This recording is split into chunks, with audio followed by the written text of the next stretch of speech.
What's up, guys? We are back, and we're going to be back in Unreal Engine today, working on our game, which we started a couple of weeks ago.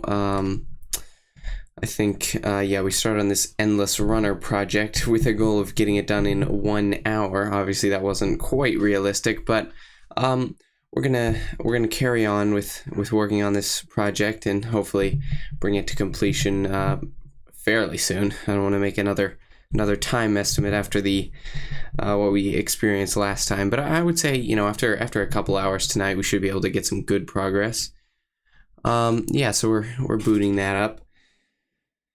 So that's the plan for tonight. We have no time crunch today, no 1 hour rush. So if I'm going too fast and you guys want me to slow down, explain something, then for sure let me know in the chat, and I'll respond as quick as I can. Last week I think people thought there was a chat delay just because it takes me a second to look up at the other monitor and see the chat coming through and then actually react to it. But it's all good. So now that we're in Unreal, let's go ahead and we've booted up our project. I think this is the wrong scene. I think we created another scene to actually make our game in. So let's try to find that. You can press Control Spacebar to pull up the content browser here, which is obviously where all the folders and stuff are housed. And I have this other scene called Endless. I think we managed to get it switching lanes. Looks like we got some movement going as well. But yeah, we can use A and D to switch lanes, and then the player is kind of like moving along there. So that's some good progress. Now, thinking about this, guys, I'm not sure this is actually how we want to do this. Let me just pull up a little sketch pad so we can see create a strategy for this. But here's what I'm kind of thinking. What I'm kind of thinking is, so we have our player character here at the top here. This is going to be a great drawing. We have our player character here, and he's on this path, but I don't think we want the player character to be moving. I think what we probably want is for the obstacles that are coming in to get spawned in at a reasonable distance around here, and then to start moving toward the player. And that way we always stay kind of in this space. Like, all of our assets are always in this space, and then when the assets get behind the player, we just go ahead and eliminate them. But that way, if instead of having the player moving off into that direction and constantly moving the world into bigger and bigger coordinate frames and everything, I think if we just keep the player in the same spot but fake the running, because the terrain is moving towards the player, all the stuff we're spawning is moving towards the player, I think that'll be a better plan. So yeah, we're gonna have to cancel the player movement part of our code and make the obstacles and stuff move instead. I think that's what we should do. So let's go into tools. Oh my goodness! It wants me to open Xcode. I don't want to do that. Never do that unless you're making an iOS app, in which case it's fine. But Unreal Engine and Xcode do not work well together. So if you're on Mac for whatever reason, you need to change that, you can go to Unreal Editor, Preferences, Source Code, and then you can change the source code editor to Visual Studio Code, or there's another one called CLine, which is just paid Visual Studio Code. So if you have a license for that or something, then go ahead. But yeah, that's basically, yeah, you don't want to use Xcode on Mac. Just you don't want to use Xcode with Unreal. I mean, it's a bad plan. I will say, Unreal used to not work very well on Mac at all, but they made a special Unreal version for like the M1, M2, M3 chips, and it actually has been working. It's been working much better, the special version. So it's pretty well integrated now. So as long as you download VS Code, you download the special version, and it works pretty solidly, considering that Epic Games and Apple don't really like each other very much. But yeah, okay, so the game plan is remove player movement. So the player is locked into this one spot here. Put a little padlock symbol there. See if we can draw a keyhole. It's kind of hard to draw this on even if you have a trackpad. It's a little bit hard to draw with your fingers, but the player is locked in place. So first step, get the player locked back in place, then start, having objects spawn in and then have them move towards the player. So we're probably going to have to create a class for moving objects, which could be, like scenery on the sides or actual obstacles the player can get run over by or whatever. And then once we have that going, we could create some more game logic, like winning, losing. Well, there's probably not winning if it's endless. The whole point is that there's no win condition. You just keep going for forever and hopefully develop a little bit of an addiction.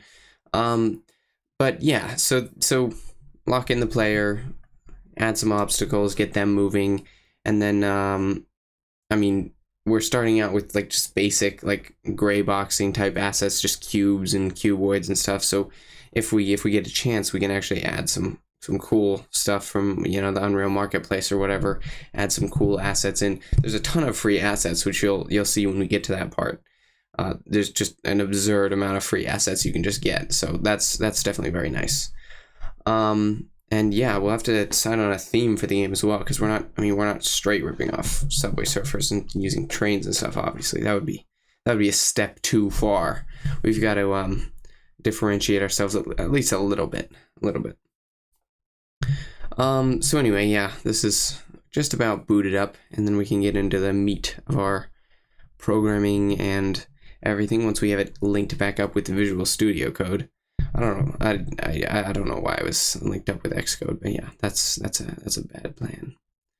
It's a bad plan.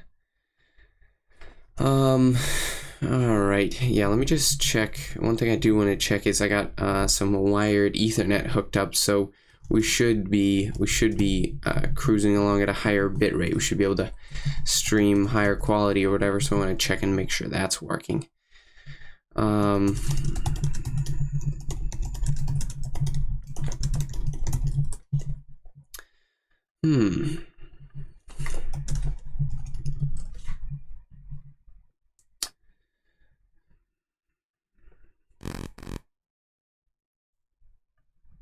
Just 160 more shaders to go, guys.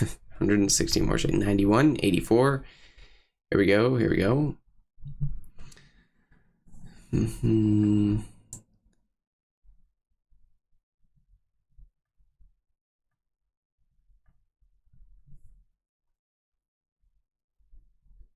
All right, we are booted up. I just checked the network settings. Looks like it's looking good, I would say. Hopefully.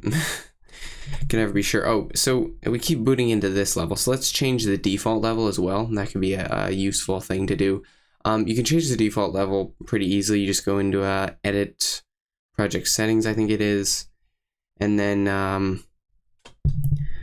think it's under a tab called like maps and modes. Where did that go? It's behind for some reason. Anyway, you go to maps and modes, and then you can just go ahead and select which map the editor starts with, which is obviously this. We're in the editor right now, and you can set which the game starts with. So once you actually build the game, obviously we want that to start with endless as well. Unless, later down the road we might create more of like a menu scene or something, in which case we'd have the menu scene be the default. But yes, you can change which one the editor boots up for which one you're currently working on, and obviously you can change which one the game starts off with. So that's nice. All right, so let's hop over. We can go to Tools. Let's go and refresh the Visual Studio Code project just in case. I don't know why it switched to Xcode. I'm a little bit worried about that, but now that we've got it switched back to VS Code, we should be able to refresh the project, boot it up, and get to editing our code. Yeah, so sure enough, here we have it. We have, of course, our project in the source section. We have the endless runner files, and we have our what did we do? Runner.h and runner.cpp. Yeah, we created a new custom class for our character. So what we wanted to do is we want to remove the movement from the character, so the character isn't moving forward. We still want the lane switching behavior, which we went ahead and set up, but we don't want the character to be moving forward anymore because we would like the objects to be the ones that are moving. So I'm just going to go ahead and delete this code here, no more speed, and in the tick function, which is where we were moving before, no more setting the actor location to forward. Yep, we're just going to delete both of those. Now the player shouldn't be moving at all. And what we want to do is we want to also create an obstacle class. So what I'm thinking is, and you have to, sometimes it's best to design these systems before you actually implement them. Typically it is actually. So what I'm thinking is we have the base class, which will be an object, specifically maybe like a runner object. I don't want to write this out by hand. Is there a text? Yeah, there's a text I think we can have here. We have the runner object, right? And why is it? We have the runner object, right? Let me make that a little bigger. The runner object, and then under that we can have some subclasses, obviously. So under that we will have a subclass of probably like two subclasses. So one type of runner object will be we want one that will like actually kill the players. These are like objects that are in play. So like, I don't know, killer object. We're gonna have one set of objects that's actually in play that will, if they crash into the player, will kill the player, and that's it. And then we're gonna have another type of object that's just like a scene object, like a just like scenery, you know, something you can look at that'll go by on the sides of the field or whatever, like on the sides of the screen to make it look like you're moving through something, which would include the ground, if there's like buildings on the side, or maybe we're in a forest, if there's trees on the side, whatever. So there's the scene objects which don't kill the player and the killer objects which do, but they share some attributes, and that's the key here with creating classes. The attributes that they share are they all need to move along at the same speed, right? All of the objects in the game need to move along at the same speed. And what else? That's honestly about it. That's about all they share. They all are going to move along at the same speed. And then the killer object is obviously going to need to, if it hits the player, the game is over. And that's what's special about it. So honestly, we might not even need a separate class for the scene object, because currently there's nothing special about it. So we can use the base class. You can use the base class for any scenery that doesn't need to kill the player, and we can create a subclass of that that kills the player for the various killer objects, which in Subway Surfers would be like the trains, right? So that's what we're gonna do. Let's go ahead and go back to Unreal, and we can go to Tools, New C++ Class, and we can go ahead and create a pawn. Not a pawn, sorry. An actor. We don't want a pawn. A pawn is something that can receive input from a controller, or input from the player, basically. So an actor is something that can be spawned in the world that doesn't necessarily have input, which obviously the objects are included in that. Okay, so the first thing we want to create is we want to create a runner object class. That's our overall class. We'll go ahead and make it public. That's fine. And then we'll create a subclass which will be killer object. But let's get runner object working first, and then we'll create the killer object subclass. So what does runner object need? Well, really it just needs probably a static mesh. I'm assuming all of the things that we'll be running past will be static meshes. In Unreal, there's two types of meshes. We have static mesh and skeletal mesh. And static mesh means it's just a mesh, you know, just an object, whatever. Skeletal mesh is a little bit different. It means it has like bones, right? So it can be animated in different ways. So static mesh can't be animated. That's why it's called static. Obviously, it can be moved in the world, but it can't be animated with, animations. It can only be animated with like movements in the world. Skeletal meshes can have animations associated with them, and they can perform those animations. So that's the difference between static and skeletal. So I think it's safe to say that we won't need animations for the objects that are coming in at the runner. They'll all just be static. So we're going to go with that for now. So we'll need a static mesh, and we might have to look up the hash include for this. Let's go ahead and look that up. It's uStatic mesh component, but I don't know if it's in any folders or anything that we need to search for. So Unreal Engine uStatic mesh component. Yeah, there it is. Hash include components slash u slash static mesh component. So we're going to want to include that not in the .h file, because in the .h file we'll just say that we're the .h file will just say class uStatic mesh component. And basically just what we're saying here is we're telling the compiler, hey, don't worry about this class, worry about it later. For the header file, just assume it's a class, you're good to go. And then in the CPP file, when we actually need the implementation, we'll have the implementation because it'll look at this file here. That's just this strategy of saying class whatever and then only putting the file in the .cpp just saves us compile time basically. Okay, so then what we want to say is we want to add a mesh that will be able to be set.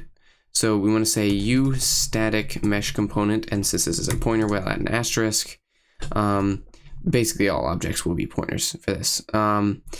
And we'll say this is the object mesh. And we need to add a U property, which is how Unreal exposes this so that we can change it in blueprints. And we'll say edit anywhere, blueprint readable, so that it can be edited this means that it can be edited in game and in blueprint, and blueprint readable means that it can be accessible, seen in blueprints. And then we will call it, we can put it in a category. Category equals, and then I don't know, what should the category be? Probably properties. I don't know, maybe, I don't know. Yeah, sure, properties is fine for now. I'm not sure where we should put that. But now we have an object mesh. And so then in the implementation file, the .cpp file, we're going to want to create the default subobject for that. I believe we did that here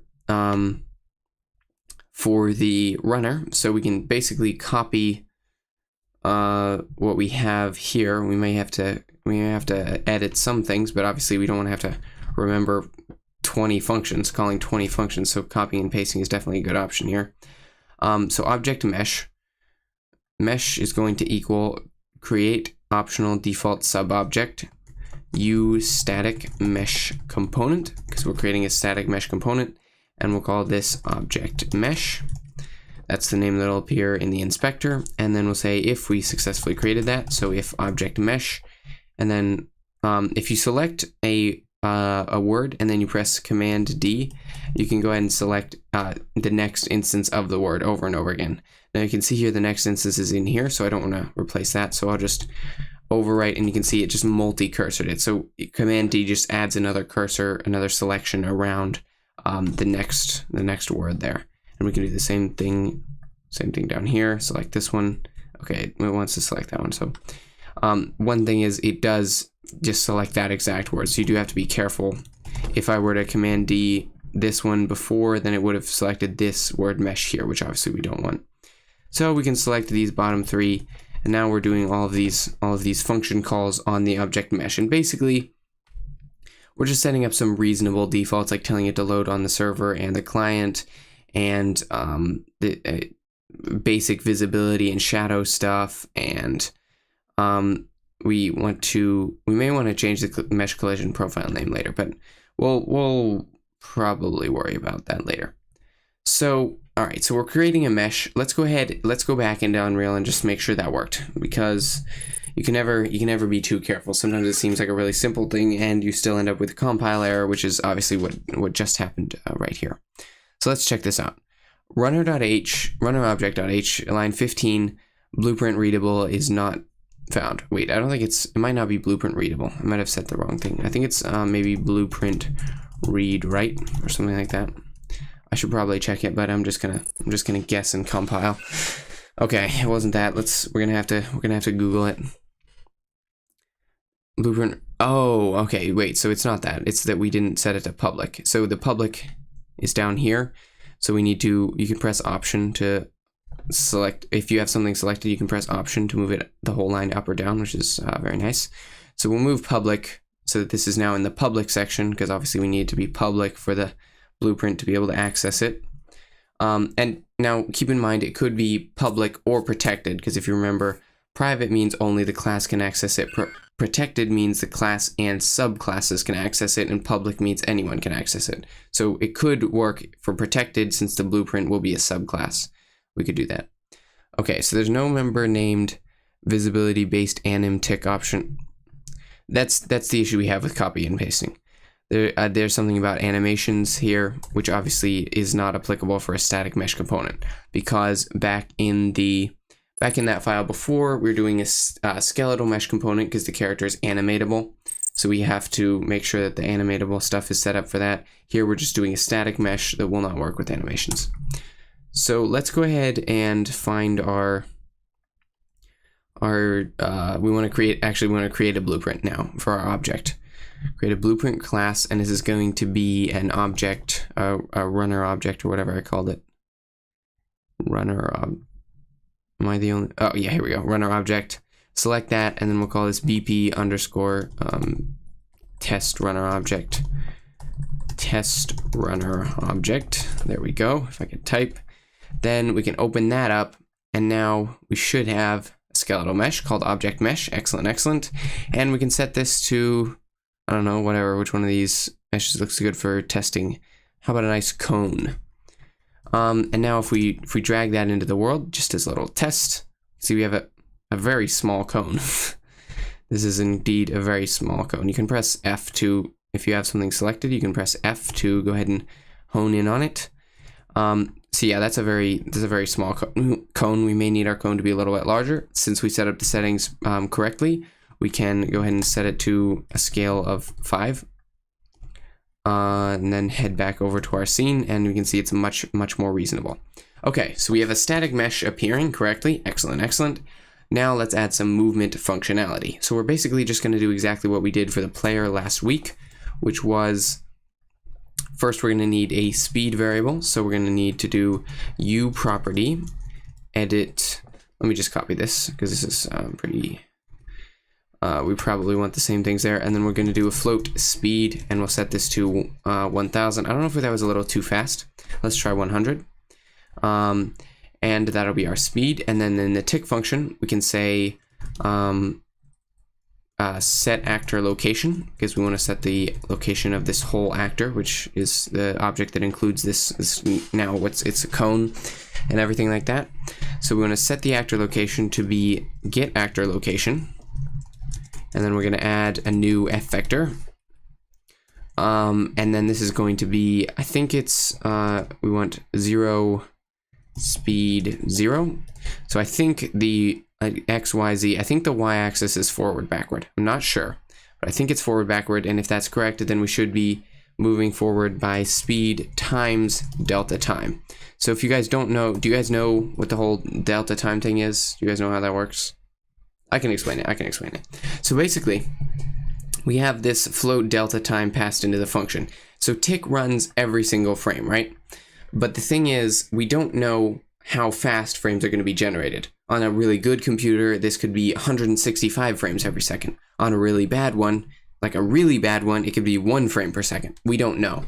So what we do is we take the time that it's been since the last frame to this frame. So on the terrible computer, that would be 1 second. And we say, okay, let's move based on that. So on the terrible computer, every frame, it's going to have been 1 second since the last frame. So we're going to move however much speed is every second. And on the goated computer, this is going to run 165 times per second. But each time delta time is going to be 1/165th of a second. So we'll still end up moving speed every second. So if this is 100, we'll still end up moving 100 units every second, because each time we'll be moving it 1/165th, whereas on the bad computer, we'll be moving it the full speed amount. Does that make sense? Hopefully that makes sense. So that's the basic idea. That's why if you're doing movement logic in a frame-by-frame function, which typically is where you would do it, you're always going to need that delta time variable. Very, very important. And the same would be for any kind of rotation or anything like that. It makes sure that no matter what the situation is, performance-wise, you're still getting the same results. Okay, so we have the lane switching, but our cone is moving in the wrong direction. So let's go ahead and change. Here's the thing. So we could rotate this however we want. It really just depends on how we're going to want to, I don't know, how we're going to want to position it. So if we just have them all be positioned like this, then we're going to want it to be moving in the negative x direction. These arrows are pointing in the positive directions for each of those. So we can do that. We can do minus speed times delta time and then 0 for the y, and of course still 0 for the z. So if we go ahead and switch that right quick, now our cone should be moving towards us. And that's the basics, that's the basis for our runner object class. We've already got it working. Well, we've already got it working now. So our objects will be coming towards us. And let's make sure that is. You can press function F8 or just F8 if you're on PC, I think, to move out of the player and just watch what's going on. And there we go. Our object is moving very slowly, so we probably want this to be a bit faster, so we can just go into our blueprint, set the speed up to, well, let's try 1,000. Maybe I was wrong. Maybe it's not too fast. Let's go ahead and play. Option P is the shortcut for that, by the way. That's pretty reasonable. That's pretty reasonable. All right, we can dodge out of the way of our cone. It's too large, so we still got clipped a little bit, but that's fine. So now we have our moving objects, and basically everything, the ground panels or something, the side panels, anything that we have will be one of those moving objects, so it'll always look like everything around us is moving. And then we can create a subclass of this that's of the things that are actually going to harm the player if they hit into the player. Like that would be the trains and Subway Surfers, but obviously we're going to make it different assets for us. So what we're going to do, let's see, where should we take this next? Let's go ahead and create that subclass. Sure. So we've already created the basis for objects that just move by the sides just for fun or whatever. And now what we need to do is we need to create the objects that harm the player. So this cone is just going to be like a scenery example. So we can put it on the side. If we want to, you can hold Option and drag to just create another copy of it. And then we can R is the shortcut for scale. We can scale this. I want to scale in all 3 dimensions if that's possible. There we go. We can scale it up. So we have some big cones on the side here, which will hopefully make us feel like we're running. And then what we want to do is we also want to replace the floor with a running thing. Keep in mind the player isn't falling onto the floor. They're always going to stay suspended, so we don't need to worry about collisions with the floor. So let's create a new test runner object type class that'll be for the floor. Blueprint class going from runner object. Subclass of runner object. Select that. We'll call this BP underscore test floor. And we'll just create a test floor. So we'll just make this object mesh something like there's a thing called floor, so that could be a good option. Yeah, let's go with that. Thing called floor. We probably want this floor thing to be centered. So let's go ahead and move it. Oh, wait, what is centered? How big is it? 400? So we want to just move it like minus 200.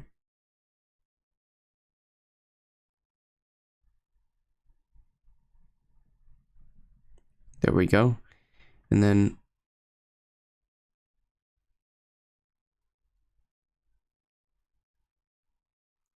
sorry, counting the dots, because I know it's 10.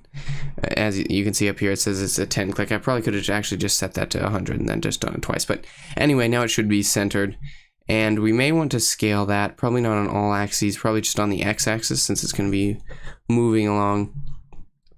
Probably want that to be super duper long. And then if we go ahead and add in our test floor, here we go. Now it should move along. Let me just set the positioning on that to be a little bit better. Here, if we, okay, this is very over here. Ugh. Okay, our floor is very long. I just hit F to get it in frame, and it's very long. Let's see how we're doing. Okay, our mountains look really weird. Apparently I was only scaling them in two dimensions. But anyway, we should be able to get the idea now, having this floor here along with some nice mountains. Everything should be moving along. Do we have the player start? Where's the player start? Player start's a bit back. Just a bit back. We can actually just move the player start if we can find it. Start, player start. Just go ahead and drag it onto our thing right here. That did not work. The players start. All right, let me just move it sideways a little and then onto here. Here we go. All of this just for a test run with some very simple assets, but it's good to keep testing. There we go. Okay, now we should be, there we go. See, it looks perfect. It looks like we're running along our little strip of terrain, even though the player actually isn't moving at all.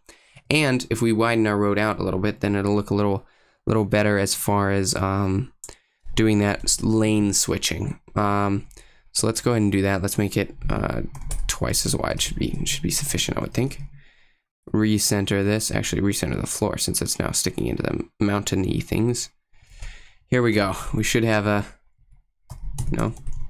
Oh, okay. So it's not. The lanes are still not centered very much. I think I said we're starting in the left lane. I think that might be the issue. Let's try that again. Move over to the middle lane, to the right. It's close enough, guys. It's close enough for a quick test. All right, I'll just edge it over. I'll just edge this over a tiny bit. I think we are starting in the left lane, so that should do it. There we go. Switch to middle. Switch to right. Pretty close. Good enough. We don't need to be all mathematical here. All right, so we have, if we move these off to the side just a little bit, we have the basic idea for our endless runner with objects coming in. So now let's go ahead and add some objects that'll hurt the player, that'll spawn on the track, and if they hit the player, they'll end the game.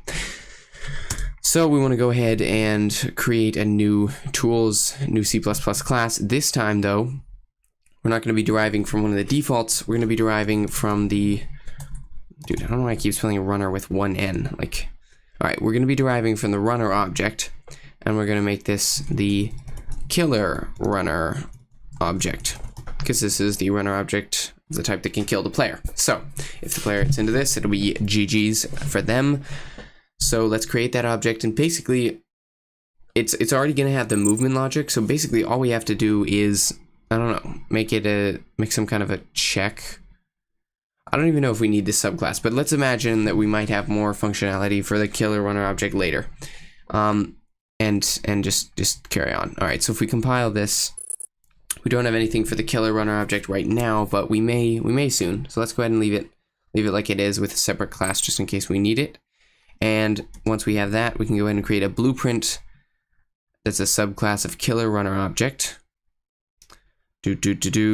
Search for killer runner object, and this will be BP underscore test killer object. Open it up. We still have the object mesh because this is a child, so it's going to have the same properties. Let's go ahead and make this a nice cylinder, as cylinders are of course very threatening for our player to have to deal with. So we have a cylinder, and last time it was a bit too small, so let's hit the lock to make sure the scale stays the same in every dimension, and go ahead and scale it up to 2 in every dimension. That seems reasonable. Actually, maybe like 3. All right, and then we can go ahead and add this just to make sure that it's looking good. Nice green screen looks so no, yeah, there's no green screen tonight. You guys can see the pretty nice painting though, eh? Check it out. Pretty nice, right? But yeah, no green screen anymore. We're chilling with the painting. Okay, the cylinder is moving very slow because we did not set its speed to anything other than the default 100. So obviously we are going to have to do some coding in like the game mode or something to make sure that all the objects keep the same speed to keep the illusion of movement for the player. But now we have the killer object, the threatening cylinder coming in pretty hot. It's a pretty solid size for our environment. What mic do I have? I have the Razer Siren Mini, it's called. I feel like it's pretty good.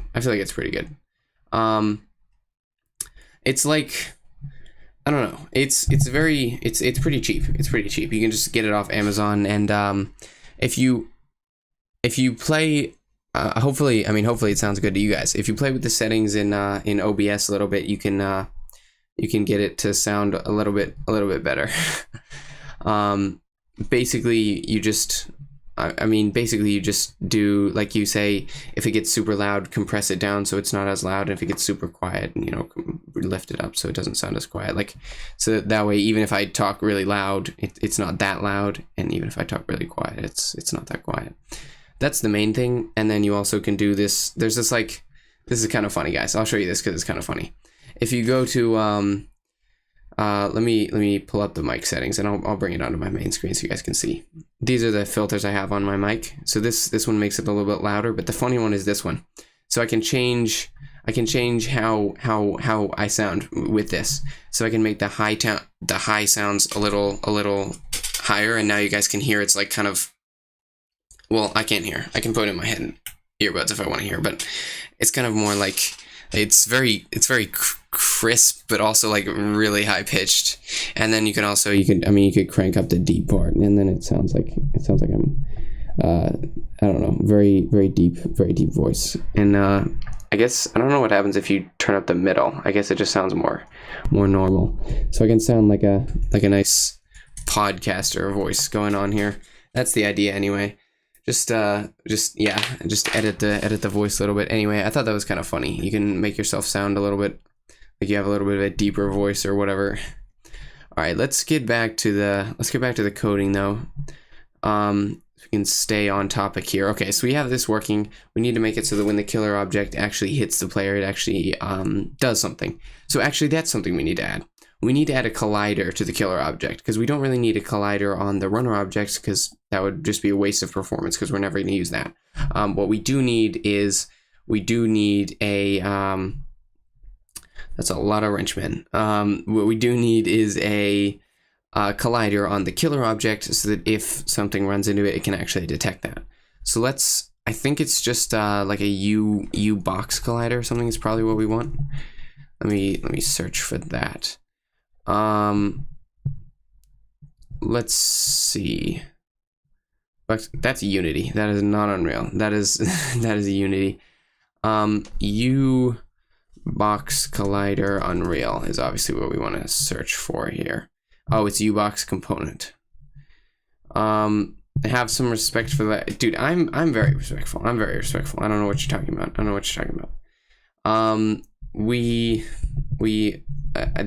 stats for the channel show that we have like 92% men and 8% women. But for those 8%, we're here for it. All right. So U-box component is what we're looking for. If we just go ahead and add that, we obviously want to add the little public tag here so we can make sure that oh, those are wrench. Okay, all right, that's my. Look, they're very small on my screen. They're very small. I can't see whether they're wrench men or wrench women or what's going on there. I don't know. Oh, I think that's weird. I think the chat replay isn't showing up on the on the video. The chat doesn't seem to be coming in. Let me see if I can fix that right quick, guys. I don't know. It should be coming in. Let me just make sure we're getting this. What is this? You have to do this weird janky process. Like, YouTube doesn't just have an add-on for the streaming software that you can use. So you have to pull up the chat in YouTube Studio and then copy this URL in, and it's all this whole shady thing you have to do just so you can have your chat coming in. Anyway, the chat's in now. We can hopefully get some messages to add that, cover up that weird welcome to live chat. Remember to guard your privacy and abide by our community guideline stuff. But yeah, now everyone can see the wrench women emojis that are being sent in the chat. No worries. See, I called them wrench women. It's great. It's great stuff. All right. What we're doing here is we are adding a collider. So we want to add a U-box component, I think. U-box component pointer, which we'll call death collider. Guys, this is just, talk about respect. I don't know, guys. I feel like you guys are not a very respectful chat right now. That's all I'm trying to say. That's all I'm saying. So we want to add a U property. Again, it's just going to be the same stuff. Edit anywhere, so we can edit this in the blueprint or in the actual level, just in case we need to. Blueprint, read write, and we can put it in a category, maybe just properties again. I don't know. Sometimes category, I don't know what category name we should use for this, but properties seems sensible unless it's already taken, in which case there will just be other stuff in the properties category. I think it went fine for the other one. So the other thing you can do is you can nest categories. If you do one of these pipe symbols, you can have it be properties and then a subcategory of colliders. And you'll see in the editor what it looks like, but it'll be a subcategory there. I can't, what is that? All right, it looks like a person riding in a wheelchair there. I don't know what that's about, but I'm not gonna guess whether it's a man or a woman, because I almost got canceled last time apparently. Anyway, what we need to do is we need to add a constructor function for this. So the constructor function just has the same name as the actual class. So for runner object, for a runner object, it's a runner object : a runner object. So for killer runner object, it's going to be a killer runner object. And then in the implementation, it'll just be a killer runner object : a killer runner object. And there we go. And that's that. So basically, we just want to create this ubox component, kind of like we did in the runner object for the static mesh component. And yes, we need to obviously include this hash include in the implementation.cpp file. And yeah, we can just do, I think the standard like create default subobject thing should work. Object, what did I call it? Death collider. Death collider equals create optional default subobject ubox component, and then we'll call it death collider. Let's see. Yeah, let's see if that works well enough for our purposes in the blueprint. If we just go ahead and compile that. All right, it's a good thing. It's a good thing I don't have like a bot to filter out spam, because we are getting a lot of messages with people in wheelchairs. Yeah. So that's something. That's something. I'm not going to comment on it because I don't want to get canceled here, but that's a choice. That's a choice. All right, unknown type name ubox component. Okay, so I was doing the thing where in the killer runner object we don't want to include the whole class file, but we do still need to say class ubox component, so the compiler knows to ignore this when we're compiling that file. Yeah, well, this is a lot of messages here. Okay. All right, so we have our test killer object, we have our speed, of course, and we have our death collider here. And now, yeah, we should be able to just scale that up using the shortcut R to open up the scaling tool, and then just spreading that out so it surrounds the object. We don't want our players to get angry if it's, so we might want to include it like slightly inside, so that if they have a close brush with the object, they don't get too heated, feeling like they didn't deserve to get hit. A little awkward that we're using a square or a cuboid collider for our cylinder of death, but it should be okay. It should be okay. The tolerances don't need to be that tight. All right, so we have a reasonable collider size here. Now the last step is just to say if the collider gets hit, end the game. So the main question is, where do we want to do that? Do we want to do the collision checks in the killer runner object? Do we want to have another object do it? Probably what we want to do is we want to create a game mode, right? And then the killer runner object, if it gets hit, will call a function on the game mode that's game over. I think that's probably what we want to do. So in order to do that, we're going to need to create another C++ class, or actually let's do another C++ class, and we'll have it inherit from game mode, where is that? Game mode base, I believe. Yes. And yeah, as it says here, this is usually used for defining the rules and scoring and things like that. So we can use it for our end game situation. We will call this runner game mode. Go ahead and create that. And yeah, we'll just add a game over function, which we can adjust to do whatever should be done in the game over, whether it's going back to the menu, you know, counting up the coins that were collected and adding them to the total, you know, that kind of stuff. And that's what we'll do in here. So what we need to do is we need to add a public tag here, so because obviously we need this game over function to be able to be called by the killer runner object. And then I don't know why it keeps switching me back to Unreal. It really wants me to look at Unreal right now. It really wants me to look at Unreal right now. I would just like to look at VS Code, if that's all right. All right, let's just tell him to compile and maybe he'll chill. No? What is wrong with my VS Code that it keeps leaving me? Get out. Go away. Dude, Unreal Editor is just taking over. Look, every time I click on VS Code, it just tries to. Okay, I think we're locked in. I think we're on VS Code now. So, what we need to do is we need to create a void game over, and I think that's it. Game over is probably only ever called when you lose, because obviously it goes on forever if you're winning. So game over doesn't need to have any parameters. Congrats on almost 1 year. Thank you. We have the void in here. We want to declare void a runner game mode : game over. So we're just declaring that function that we just created.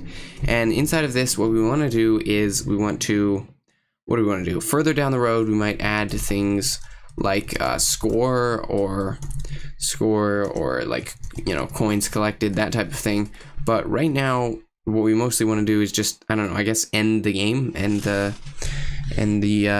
simulation thing. I don't know. So typically we would probably load a menu scene, but for now we could actually just load the game scene. We could actually just restart if we end up dying.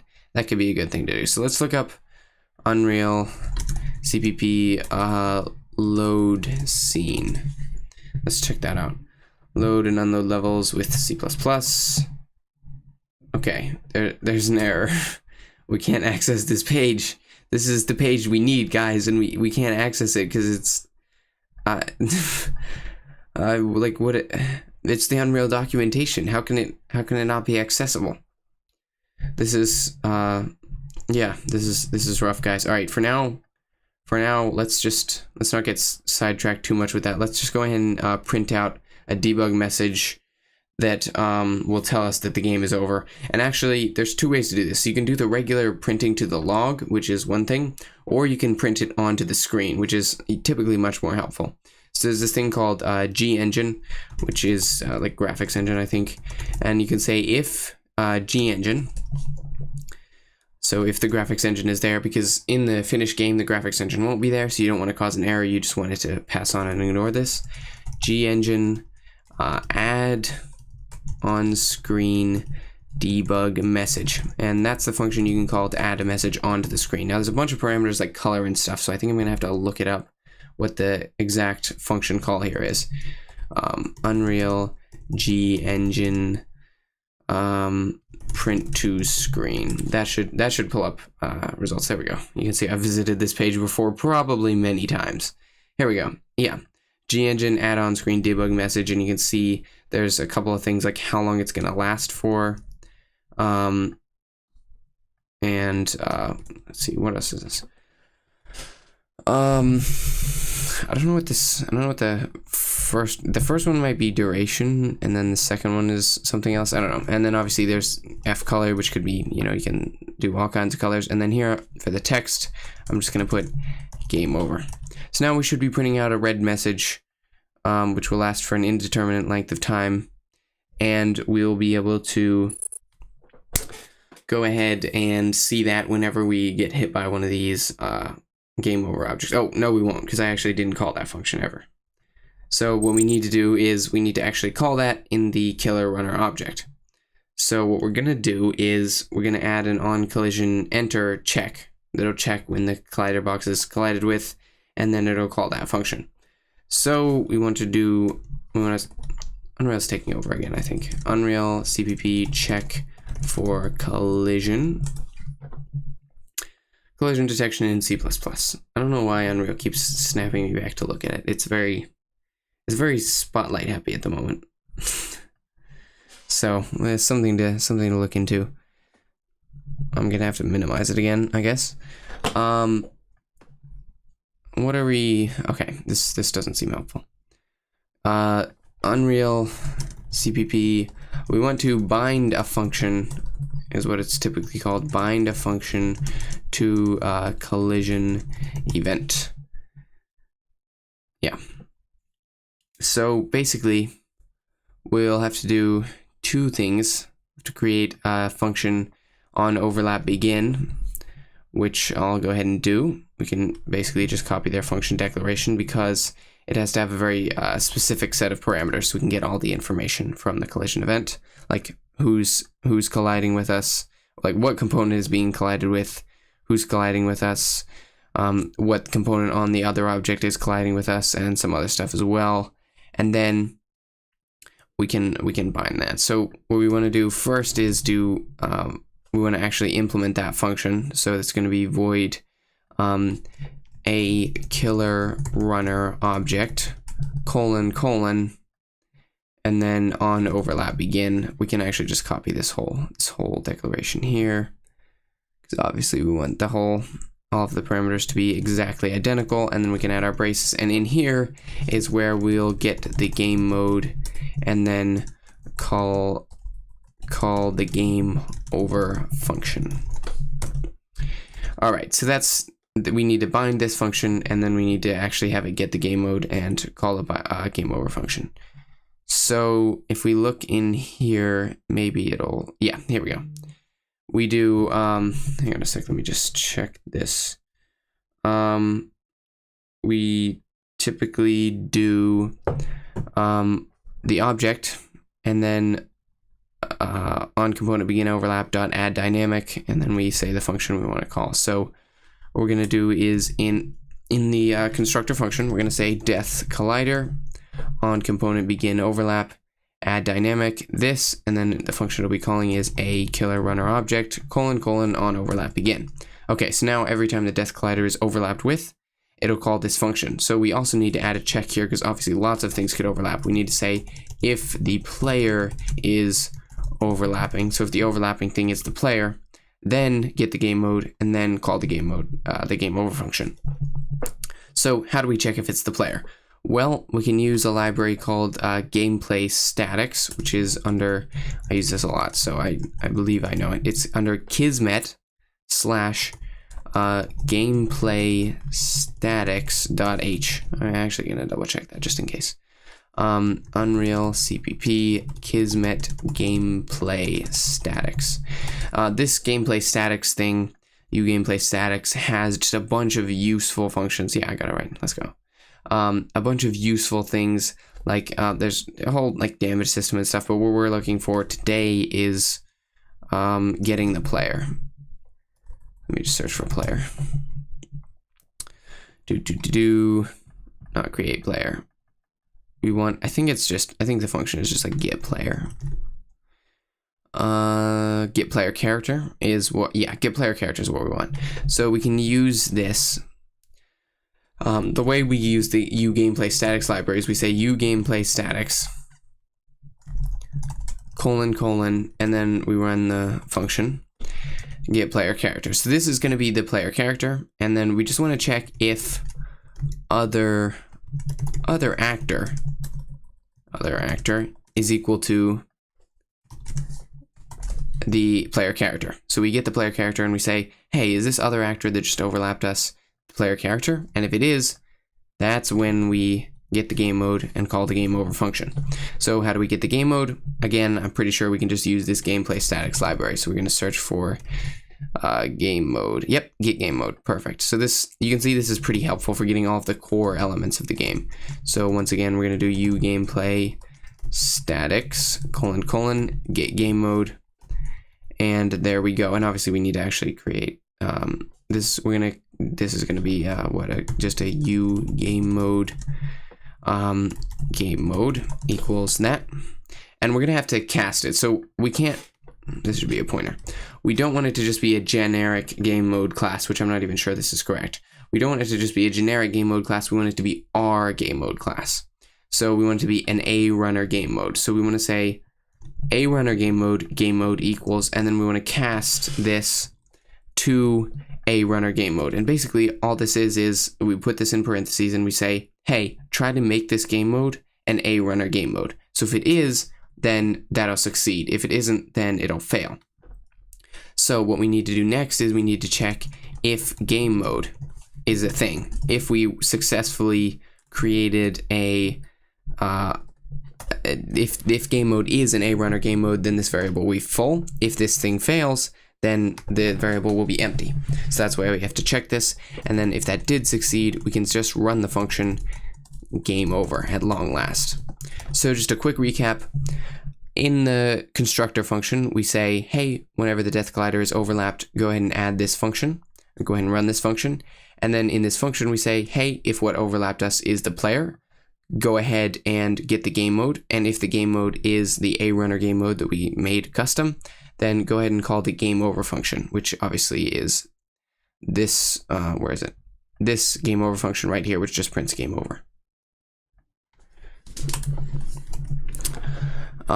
Okay, so now if we compile that, we should have done all of that work just to see a little message printed on the screen up here that tells us game over when we hit one of the objects. So yeah, let's try it out. Let's try it out.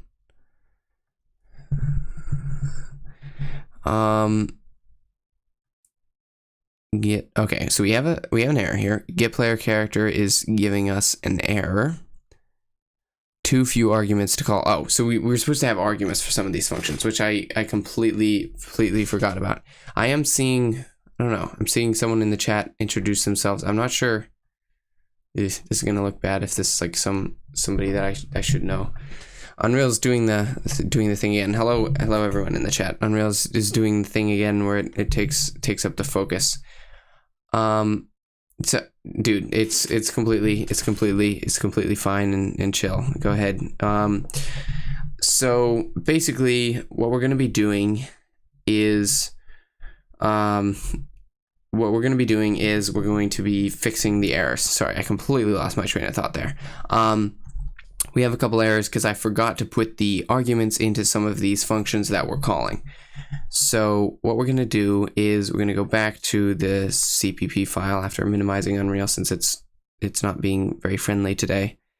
And we want to search for the, okay, this one is supposed to have two arguments, and the get game mode function is also supposed to have something. Oh, no, the get game mode function is fine. Okay.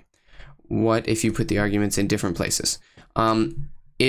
It won't work if you put the if you put the arguments in different places, then what'll happen is it'll interpret them wrong. So in some languages, this is not the case, but in C++, the arguments are always interpreted in order. So the first argument that's passed into this function will always be interpreted as the overlapped component here. And if it's not a uprimitive component, then we'll get an error.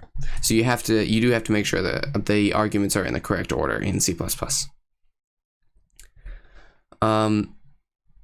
Yeah, I mean, of course, there's the ongoing debate between the various game engines. Unreal looks, it's really easy to get good looks in. You can get good looks also in Unity or some of these other game engines, but it's easiest to get really good looks in Unreal, I would say, unless it's 2D, in which case Godot and Unreal both have their probably have an advantage in the 2D space. Unreal isn't great at 2D, I don't think. Okay, so get player character, I think it's supposed to have two arguments, the world, which we just run get world, and then which player you want. So we want player 0 because this is a single player game, it's always just going to be player 0. And then for this A runner game mode, we forgot to include the runner game mode file. So we need to include our where is it? Is it just in the main folder? I think it's just in the main folder. We just need to include runner game mode.h so it knows what the A runner game mode is, because we forgot to include that. So we need to add and include, and we need to actually add the arguments here for this. That should resolve our errors. Let's see if that works. Why are they interpreted in order? I don't know. It's It's more of an old-fashioned thing. I don't. Maybe people just didn't think of having the arguments be interpreted in different orders until later on with Python and stuff like that.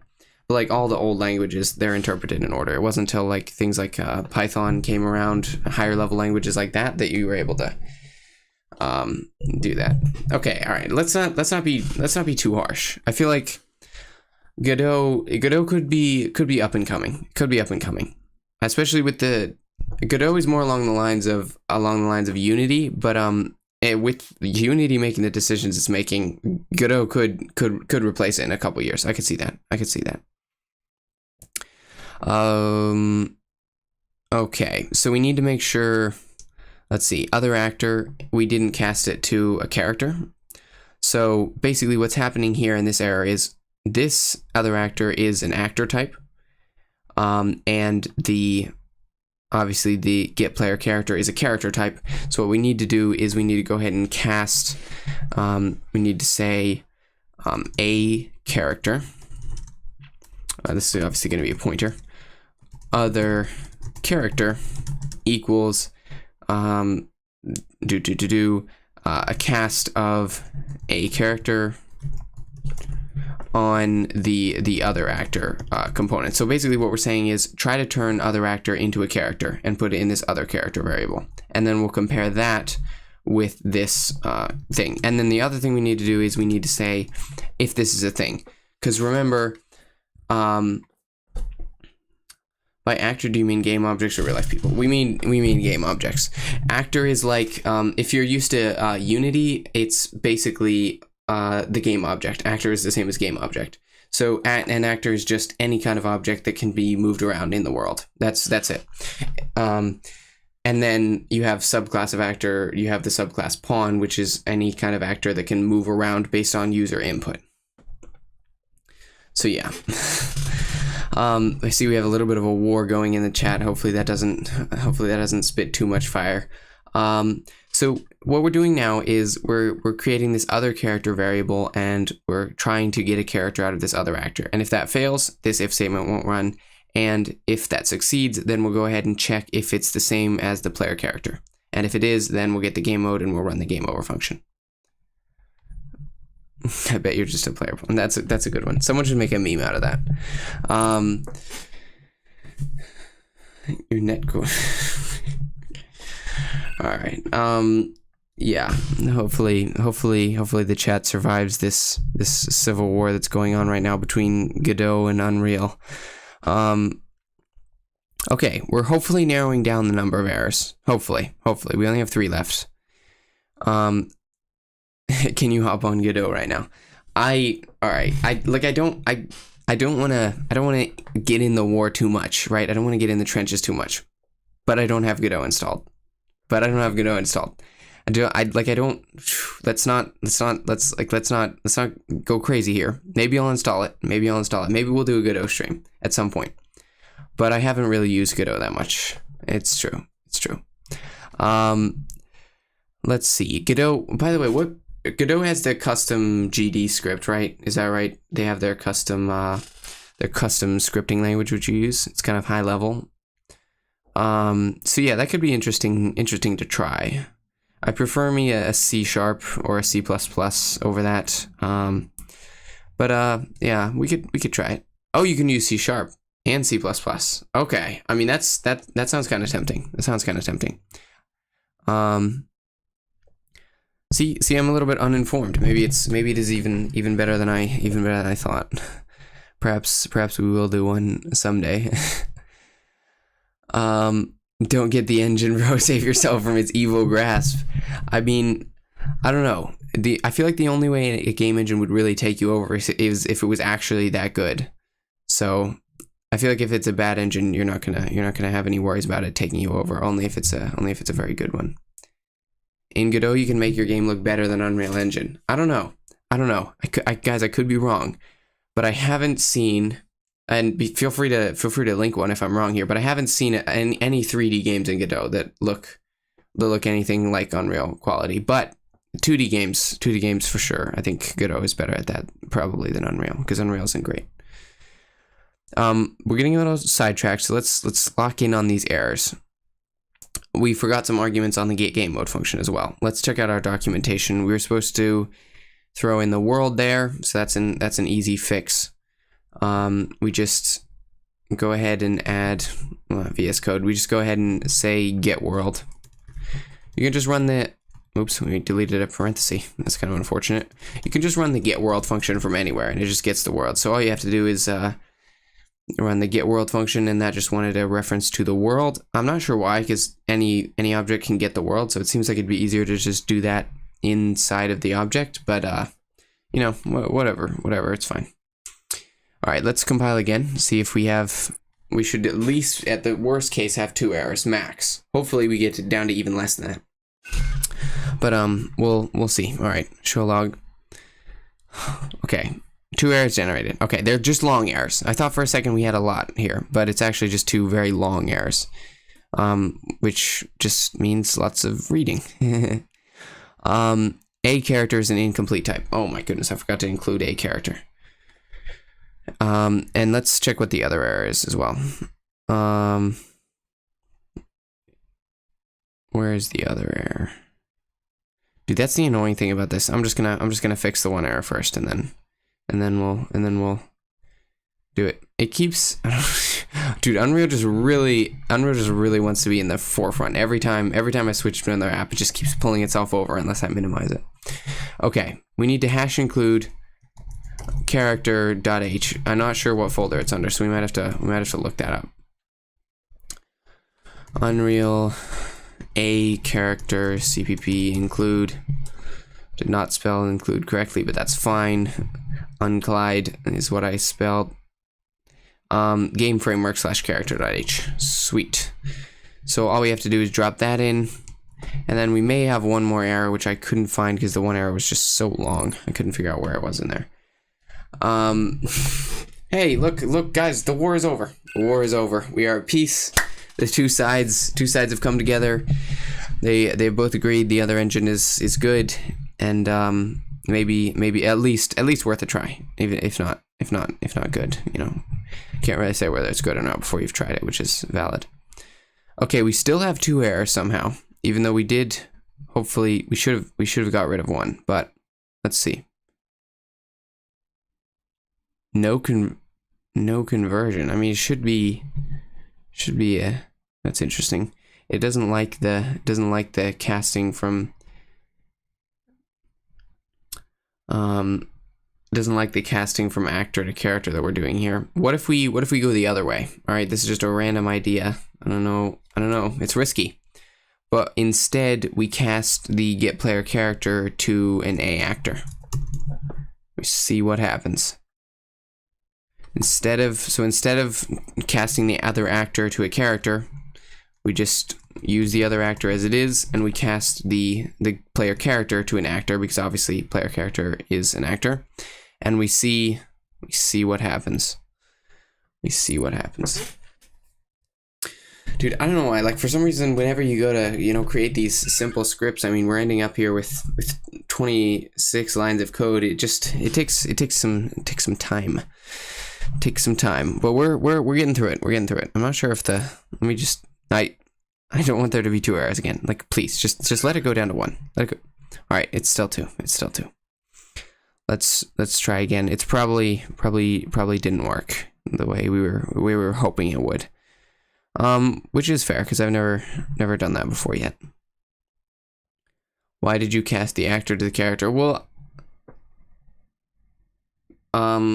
because theoretically, if I was thinking if it's not a character and it fails, then we don't need to worry about it. We can just carry on and it'll fail and we'll be fine. No matching conversion for cast from character to A actor. I mean, character is an A actor. Like, I don't. What are we missing here? Let me just Google it up. Unreal overlap. Check if other actor is player. CPP. That my ID isn't set up. What do you mean it isn't? What do you mean it isn't set up? Are we talking about the... See the errors in the... yeah, so it's like a Mac thing. It's like the IDE just does some shenanigans. It's a mess. It's a mess. I don't like it. I don't like it. That's one of the things I like about Unity and regular Visual Studio, not Visual Studio Code, is it, oh, we can do the other cast. We can do the other cast. If other cast... Sorry, there's a different way you can do the casting here, which is what they're saying we should do here. I forgot. It's an Unreal specific thing. It's this this other type of cast. A character other actor is equal to this the player character. Actually, cast a runner, right? Because the player is a runner, I believe. Wait, is the runner even the... Dude, I don't even... What is even going on at this point? We have... yeah, built-in script editors are nice. I mean, assuming they're performant. I do like Visual Studio Code in general, but it doesn't work as well with Unreal as on Mac as some things do. I don't know. That's kind of a surprise because I know a lot of people use Unreal and VS Code together, so. A free early access version called Sea Lion Nova. Interesting. Okay, so the difference between actor, character, and runner is actor and character are both add dynamic when the component. Yeah. Is that a problem? Is that a problem? I don't. Hopefully that's not a problem. Okay, so the difference between actor, character, and runner is character and actor are built in. So actor is the base class that is for all basically all objects that can actually move and be in the world, right? Then character is a subclass of actor for objects that can be controlled by the player. So actors that can be controlled by the player are pawns, and then there's a subclass of that called character, which is typically, you know, more character. Usually you can move it around. It has a skeletal mesh, that type of stuff. Okay, and then runner is actually a separate class that is our custom character that we're using for the game. So it's not a subclass of character, which I think is why we're having these issues here. So that was a really good question to bring up. We are having these issues here because we aren't actually using the... I don't know. Wait, are we... Our default character is the runner class, which is a subclass of pawn. So it goes actor, then pawn, then character. But we cut the character part. So it's actor, then pawn, then runner. All right. Runner in a string. Okay, hopefully you're joking, but a string is just this is a string. It's just a string of characters. Runner is a whole object which contains lots of data, lots of methods. Well, not lots. But the runner object is between these two classes. It contains a few functions and a little bit of stuff to set up the object, which has like a mesh and a speed associated with it. And a string is obviously just a data type that means a bunch of characters strung together. So okay? So it goes like this. It goes like this. Let me bring up the sketchpad again. Where did the sketchpad go? Did we lose the sketchpad? I think we lost the sketchpad. Oh no, it's over here. There we go. All right, let's find a new area on the sketchpad. And I'll draw this out because this really has to be a visual thing. Otherwise, it doesn't really make any sense. At the top of the food chain, we have, well, at the top we have the object. All right, so let's just let's go ahead and add him in here. We haven't talked about him yet. This is just a very base class for basically anything in Unreal C++. Then we have, instead of telling us that it's Unreal Engine, yeah, well, we are using regular Unreal Engine, not Unreal Engine for Fortnite. So it is a little bit more respectable, right? It's a little bit more. I did consider doing a tutorial on Unreal Engine for Fortnite, but I haven't really used it. And it's mostly like map design, not programming as much. So a subclass of the object, they decided to make the actor class, which they made for anything that can be placed in the world. So an object, a straight up object could be just like a data asset that's sitting in the editor. An actor is anything that's actually going to be in the scene, moving around or whatever. Yeah, the Unreal Editor for Fortnite. Well, I wouldn't say it's basically Unreal Engine but Fortnite, because take a look at the download size. All right, let me finish this and then we'll talk about the difference there. Then under Actor, they created a subclass called Pawn. And then under that, there's a subclass called Character. And the distinction between the subclass Pawn and the character, which is a type of pawn, is a pawn is any kind of thing that can receive input from the player. So this could be things like a vehicle. Dude, this is super slow. Let me just get a little text button. This could be things like a vehicle. All right, so maybe it's like a tank, or anything else that you could ride around on, like an animal that you can ride on. All that type of stuff, right? All of those would be pawns, because a pawn is anything that has user input involved with it. Okay, then the subclass of that is the character, which is more specific, like typically humanoid, but even if not humanoid, a character is something that has an animatable mesh, and also has, like, I don't know, not only has it's a pawn plus it has animatable mesh and movement and all that kind of stuff, right?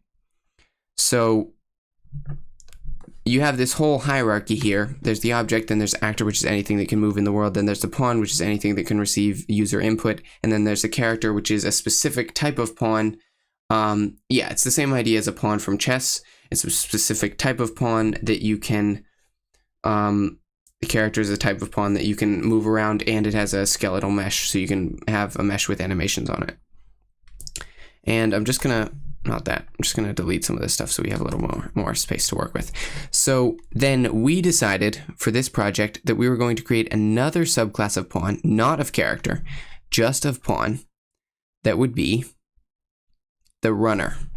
Because we didn't want all of the functionality that comes with character, which is stuff like jumping and other types of movement, like WASD movement. We didn't want that, because we just want lane switching, and that's basically it. We want lane switching, and we want it to be able to collide with stuff. So we didn't want the functionality from character, so we decided instead of creating a subclass of character, we would create a subclass of pawn. Does that make sense? So these are the default classes here on the right side. We have the 4 default classes that are kind of related to this. And no, it can move however it wants. I do like chess though. Maybe we should do a chess stream sometime, or make a chess game. But chess engines are very difficult to code. So the object, then the actor is anything that can move in the world, then the pawn is anything that can move in the world that the player gets to control, and then the character is a specific type of controllable pawn that includes WASD movement, jumping, etc. And then the runner is what we created instead of character for this project, because we're not going to use character for this project. We're going to use our runner class. Yeah, the chess game itself, I think a chess game itself would be a reasonable thing to code. It probably wouldn't be that difficult. Maybe we could even do it in Godot, since it's 2D, or Unity or something like that, other than Unreal. But the difficult part is a chess engine, is what I meant. Because obviously that's a whole nother story, Stockfish, etc. It was 3D chess. Yeah, that could be interesting. Then we would probably use Unreal, because Unreal is very good for 3D, and we can make some very pretty chess pieces or whatever. But yeah, that could be a good project. That could be a good project.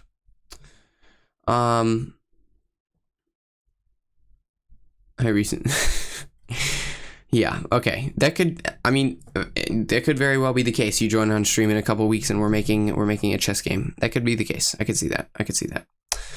But let's fix whatever our little check here. We're just trying to make the game. Yeah, this code. All right. Yeah. So I could do with an explanation as well, because obviously we're having some trouble. If it's not working, typically the issue is that you don't understand it. So basically, we have this function that gets called whenever the Death Collider is overlapped, right? Yeah, we might use Godot for it. We'll see. We'll see. I'd have to learn some Godot, but it could be fun, I guess, for you guys to watch me struggle to learn Godot and make a chess game. I don't know what you guys think about that. Then what we're gonna try to do is, a lot of people wanting me to try Godot, so maybe I will. We're gonna cast the other actor to a runner, and we're also going to cast the player character to a runner as well. Now this player character function might not be the right thing. I think we actually want get player pawn, because it's not necessarily a character, but it is a pawn, because a runner is a subclass of pawn. So, oh, hang on, someone's sending Lua, if I'm not mistaken.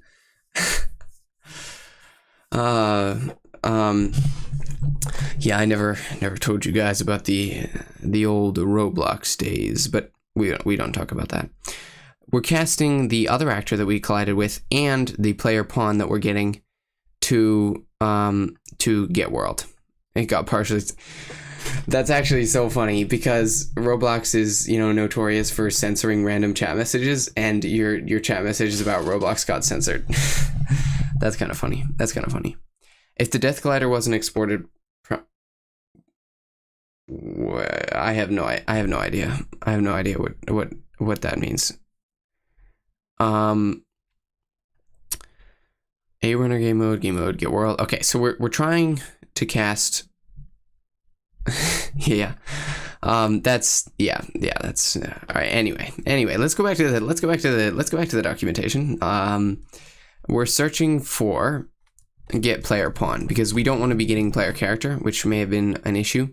We wanted to be doing get player pawn, and there is this get player pawn function. So previously we were doing get player character, which probably won't work because we don't have a character as the player. We have a runner as the player. Yeah, that's messed up. Back to our game. Let's compile this up.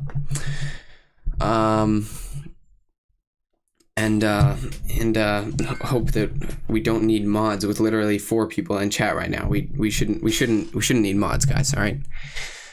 If cast runner, other actor. Okay, so we're getting an error. We forgot to include runner now, because we included character, but we don't actually need character. We need to include runner. And I'll explain this again if and when I can get it to actually work. We want to include. Why? All right, we are. Unreal Editor is making me unhappy right now. It's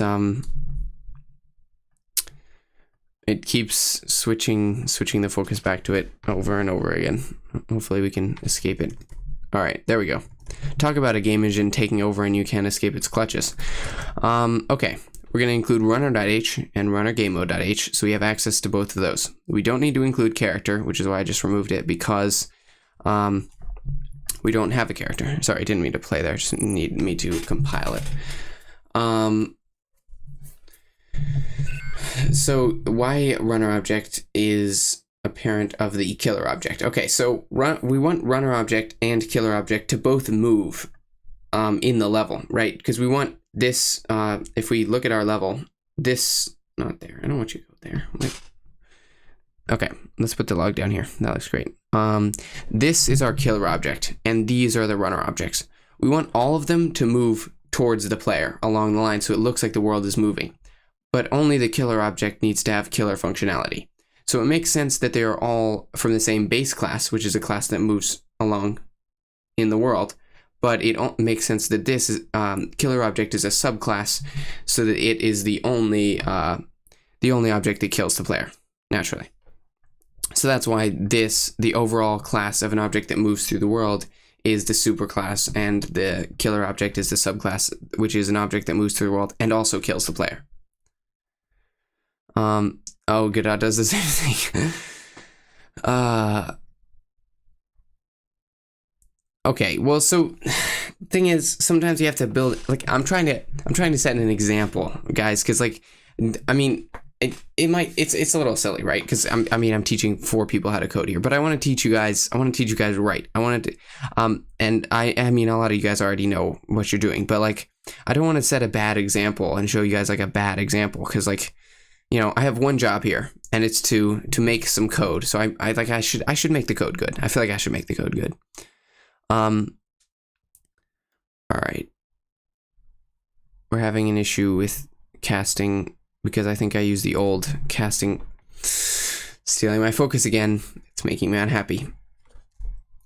We want to cast, dude. I completely forgot about this new the Unreal specific casting method, because I haven't been using Unreal as much recently, as just using like, I don't know. I've been using a lot of just Python lately, just like random, like just throwing stuff together in Python, just no engine, just like not really games as much, just doing random projects in Python lately. I don't know. But yeah, Python can be a, yes, we gotta compile, guys. We gotta compile. No, that's true. You make it good by iterating on it, not by making it perfect the first time. That's exactly right. You just want to iterate on it. You just want to clean it as fast as possible, but you do not have to make it perfectly clean the first time. That's true.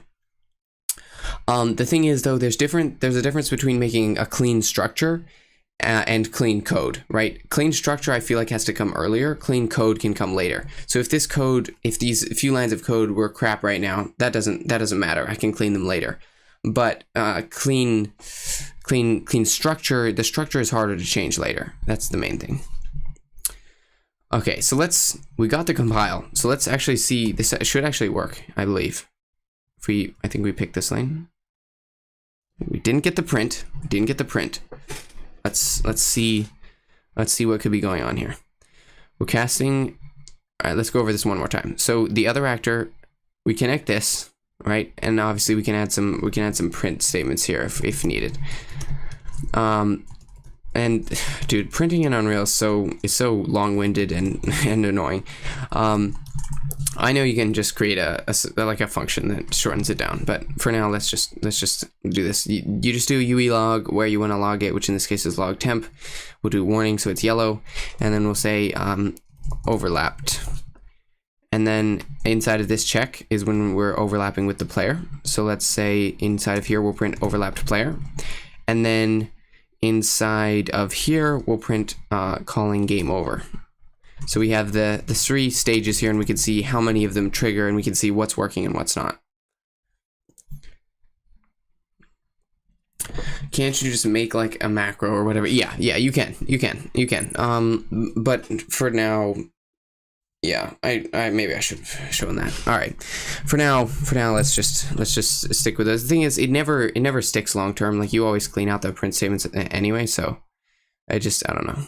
Seems kind of a little silly. Okay, we're still not getting. Oh, this is the wrong log. So let's open up the output log, which is what we want. You have to do something to make it stick. How do you make it? There's a dock and layout button. All right, let's stack our logs together here. And what is this from? Oh, that's from when we're changing lanes. Okay, so we're not getting any prints. We're not printing for any of our movements. So the overlap function itself is just straight up not getting called, I would say. That's what I would say. And we should. Oh my goodness, my battery's dying. Hang on. Let me scrounge under the desk for a power cord and connect it right quick. I did not think this would be. How late are we? Oh, we're not even that late. I guess the battery's dying quick because Unreal's guzzling the power. But anyway, we're plugged in. Should be fine. Animations in Godot are very smooth. That's interesting. Dude, I struggle with the art aspects. So yeah, that's the other thing. I tend to migrate towards engines where they have good asset stores, so you can with free assets, because I don't have just thousands of dollars to spend on assets for simple test games. But yeah, I tend to migrate towards game engines that have good free assets, so I don't have to do that work, because I'm not good at art at all. Kind of sad. Am I Bitcoin mining? No, I'm not Bitcoin mining. I'm streaming. I'm streaming and running a game engine. Like, is that not enough? We have the Death Collider here, so I feel like we should be colliding. Can I make a tutorial? I will not. I will probably not make a tutorial on Bitcoin mining. I have not Bitcoin mined. And I probably won't do that realistically. Yeah. I don't think it's guys, I'm not Bitcoin mining. Like what? Yeah, no, Sketchfab is great too. The only thing is there are concerns about like licensing and stuff. I don't know. I worry about that kind of stuff because, you know, it's like if you publish the game, you know, if you make money off the game, if you publish videos, and if you make money off videos, which I don't right now, but, you know, later on I will, hopefully. So, you know, that kind of stuff. But yeah, Sketchfab and other sites like it are pretty good, yeah. Yeah, exactly. People upload copyrighted content and they put it as copyright free content, no worries, when it's literally ripped out of Half-Life or something. Like what? yeah, that's the Sketchfab problem.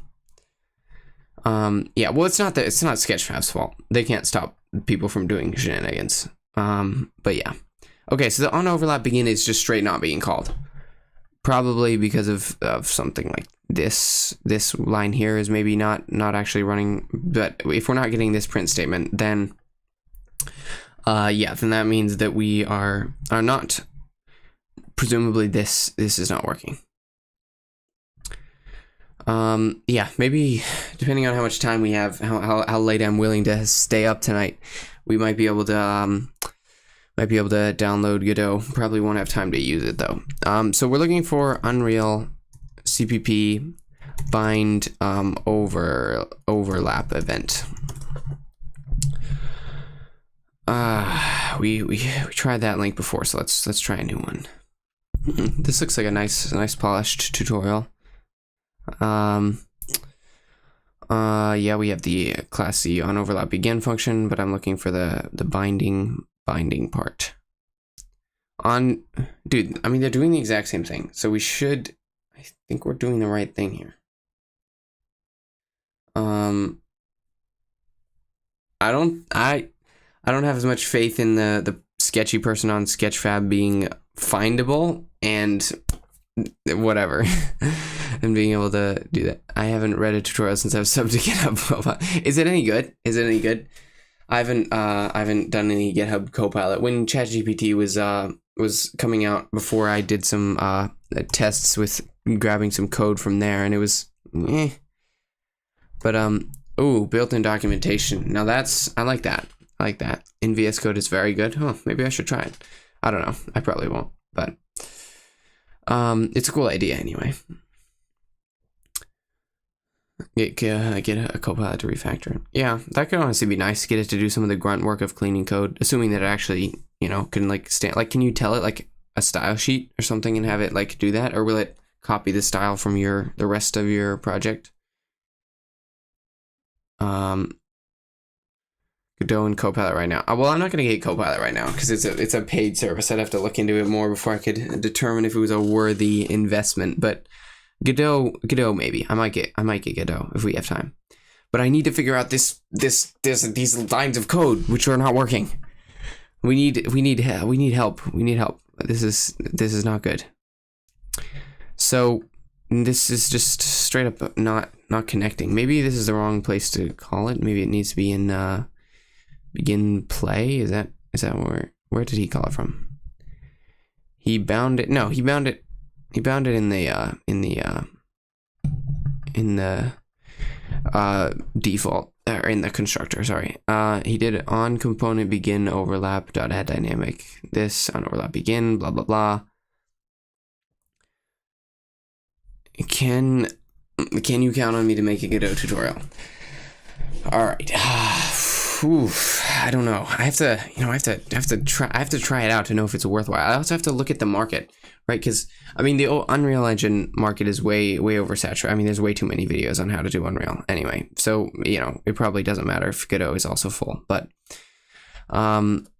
yeah, I mean, here's the thing. Like, as a YouTuber, you're supposed to lock in more on one thing, and we already kind of have two things. We got the electronics and the game dev, and so, you know, why do you do add dynamics like that with the actors? What do you mean? Godot has very dedicated fans. Yeah, no, I think it does. Yeah, like okay, a cult. Well, that's something. Oh my goodness, why did I? Wait, is this what you meant? Is this what you meant, that I accidentally did Death Collider and then a pointer and then tried to do? Why is that? I think that's. Wait, is that right? I'm confused. No, that's right. That's right. Isn't that right? All right, we get the component. We say on component begin overlap dot add dynamic. Right. That's and then we do that. No, I think that's right. I think that's right. I can't. Okay, I don't want to get Godot until we finish this segment, because like I have to. I don't even know.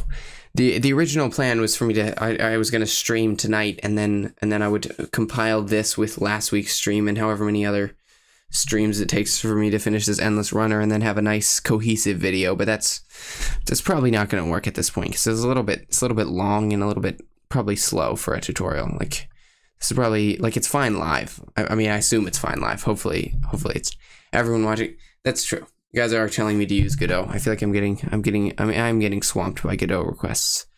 So I definitely should. All right, I'll make a deal. If we can get this working, once we get this working and we have it printing out game over, the game over message when we collide with the thing, then we'll move on to Godot and see what we can do. So let's try to rush through this and get this fixed. This shouldn't take long. We shouldn't be here. It should be. Yeah. Okay. I said I'd try Godot. Guys. All right. Here's the deal. New deal. We're gonna try to get that. If we can't get it in 10 minutes, then we'll switch to Godot anyway. All right. Is that fair?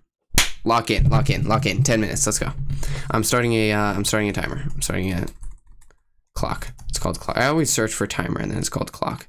I'm starting it right now. Go. Start 10-minute timer. Go. Okay. 10 minutes. 10 minutes on the clock. You guys will be able to hear when it goes off, same as me, and we'll all switch to Godot. All right, let's lock in. Let's figure this out. So we have. I mean, don't call me a hero yet. I don't know if it'll be downloadable in time and everything, but we'll see. We have we got the Death Collider, right? We're calling the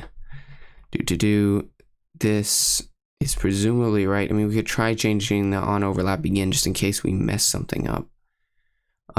To whatever declaration they have here.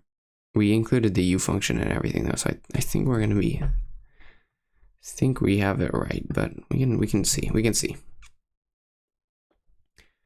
just go ahead and paste this. Yeah, it looks like it's the exact same thing. Okay, so the question is, why is this log not triggering? Because this function is just straight not triggering. So it's not even an error with our code in here. It's just an error that the function is just not triggering. So either the component's not getting overlapped, or the linkage that we tried to do there is not done. Yeah, and now it's 8 minutes and 45 seconds. All right, come on, overlap me. What if it was the collision presets? Because whatever we have on the collider, the collision presets determine what it's going to collide with versus overlap. That could be it. No, it's on overlap all. Dang it. All right, let's just do a quick test just to make sure the collider's working. We'll switch it to block all, so now the player should like run into it. See if that works.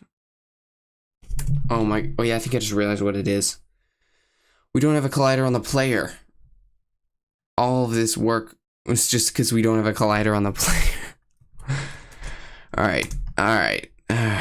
Yeah, we're making basically Subway Surfers, Minions Rush, that kind of a thing. Except we're gonna rebrand it with different assets or whatever, so it looks good. All right, but the issue is, I believe, that we don't have a collider on the player, so we need to add a collider to the player. Probably, I don't know, a what do you guys think? A box? Probably a capsule collider.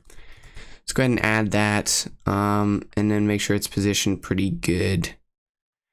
Then we'll actually be able to detect collision. Wow, that was kind of dumb. That we didn't add a collider. That's a little bit sad, but It's not that sad. It's not that bad. I mean, that's the programmer life, the classic programmer life. You try to debug an issue for around 45 minutes, and then you find out why it was going. Okay, so it's still not triggering. All right, we have the countdown going. It's almost time for 7 minutes. Go grab a delicious snack. If you want to see Godot, just make sure your delicious snack is over in 7 minutes. If Minion Rush could sue me, that would mean Subway Surfers could sue them, which would mean Temple Run could sue them. So I think we're fine. It's not like we're gonna use minions, so yeah, we're actually fine on that. The general idea of that, as loose as the idea is of having an endless runner, is too broad for them to be able to sue me. Yeah. I'm not a lawyer though, so obviously, you know, I could be wrong. All right, let's check if we just disconnect out. We can see if the collider is going along with the. Well, all right. Let's see our collider. Okay, our collider is invisible. We need to turn the collider to visible. If we turn off hidden in game, then we can see the collider. What if they all work together to sue me? Ooh, that's a good point. They could Avengers assemble on me and then all just sue me for creating this. That would be rough. That would be rough. Even all of them together combined though still wouldn't be as powerful as like Disney or something. So, you know, as long as we don't actually wait. Is Minion Rush? Who makes Minion Rush? I don't know. I don't know who the Minion idea belongs to. Okay, so our capsule collider needs to actually be colliding, which it probably isn't, which could be the issue. Let's go ahead and turn our killer objects collider back to block all, so that once we get collision working, it'll actually collide against that, and then we'll turn it back to overlap at the last moment to get this done. Okay, collision presets overlap all. We would like to change this to block all. Now we should get a physical collision, and then when we just tune the settings on our little death cylinder, it just went through. Just went through. Yeah, the makers of the Gru thing. Yeah, I just don't. That's not Disney, right? So yeah, we should be fine as long as Disney is not after me. I think we're chilling, honestly. All right, so the runner is not. The killer object is not detecting the runner at all for whatever reason. Not sure why. But we need to, we're supposed to be in capsule. Let's try turning on simulate physics. No, I don't actually think that's going to do anything. We are colliding with it, right? Like we're not like at a height differential or something here, right?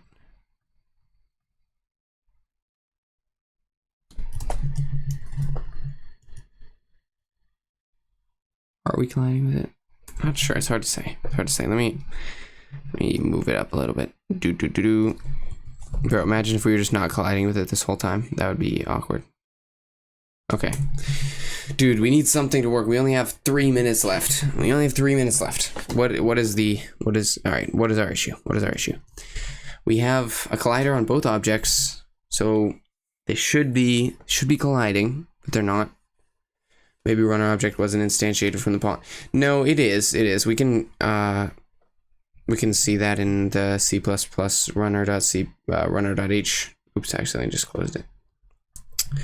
Runner.h, if we open it up, we can see that it's a member of a pawn. So it is a subclass there. Well, the thing is, they don't have a monopoly. If Minion Rush is separate from Subway Surfers, which is separate from Temple Run, so none of them have a monopoly. They're all just separate. They would rather take down each other than take down me, right? Yeah, we're down to under 3 minutes. What is the issue, guys? What is the issue? Why are our colliders not colliding? Mesh. If we change our mesh's collision settings, try to get it to collide.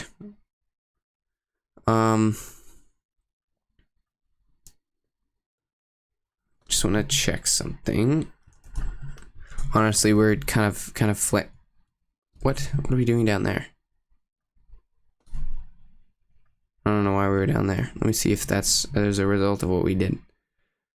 Change it back. It was. Alright, so let's not do that. It breaks the game. Why is there no collision event? Why is there no collision event? We have like 2 minutes left. Try sitting. There's no run property. We have everything that we need. We have collision boxes, and the collision boxes aren't colliding.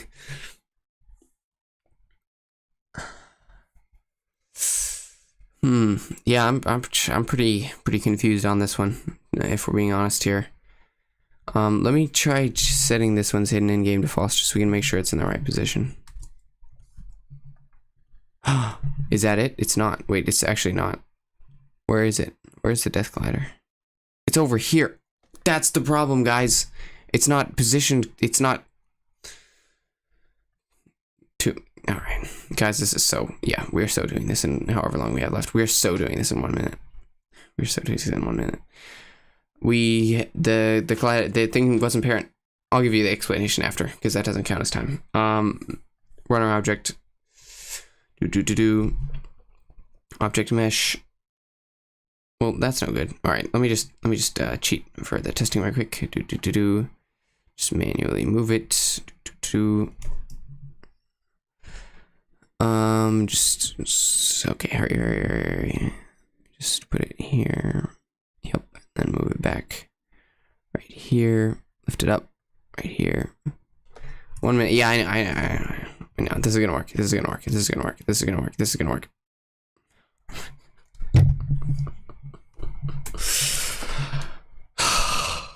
Guys, it didn't work.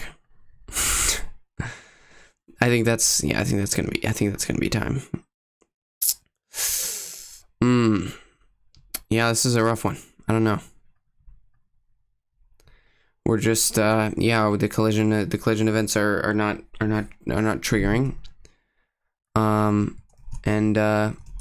Yeah, that's all right. There's our timer. There is our timer.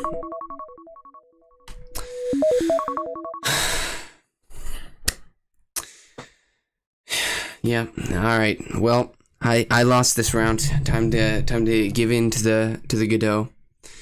Yes, sir. It is Godot time. Hopefully our friend who went to get a snack is able to come back and doesn't miss out on the Godot, because that would be unfortunate. Was he one of the? No, I think both of the people who are really pushing for Godot are here. Yes. What do we want, guys? Do we want the latest or do we want the long-term support version? I don't know how stable this thing is.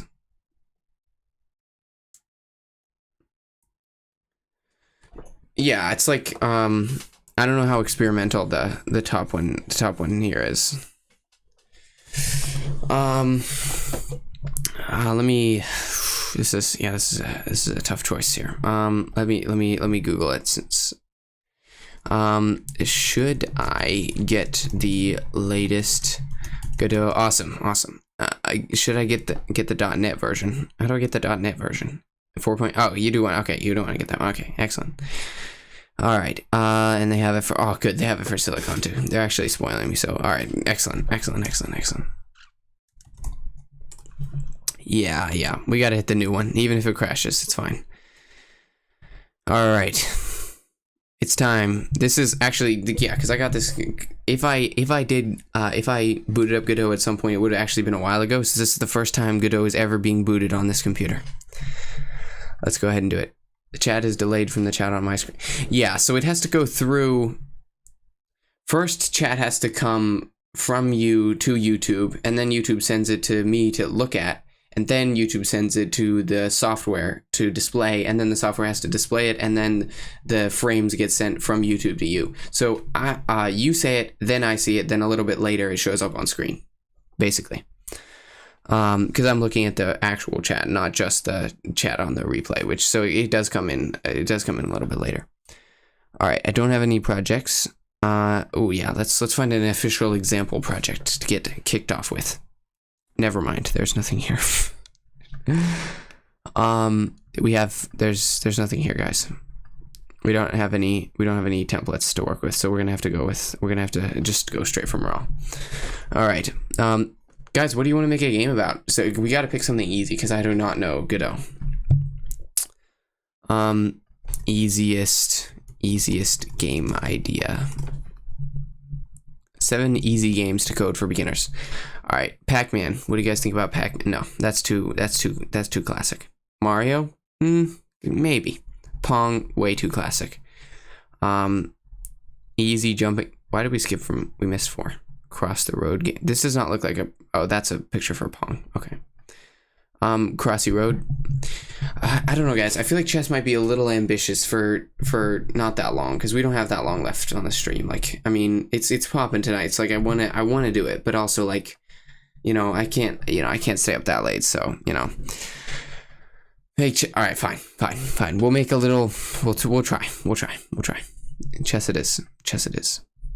We're probably gonna have to finish it next week. So yeah, just keep that in mind. Chess. Ah, good. They have Git integrated for version control. I'm liking that. We want desktop platforms only. That's probably fine. Yeah, that looks good. Let's we need to find a good file path for this. Yes, we'll allow that. We need to create a new folder for Godot projects. Excellent. We'll select that and we'll go ahead and create it. First Godot project. Oh, it's too late. I probably would have gone with your suggestion of kicking a can off a platform because that sounds a lot easier than. Do I need a newer version of .NET? I think I do. Let me go ahead and grab that. We need .NET SDK 6.0. Let's go ahead and grab that. All right, guys, you're making me download a lot of stuff here. I don't know.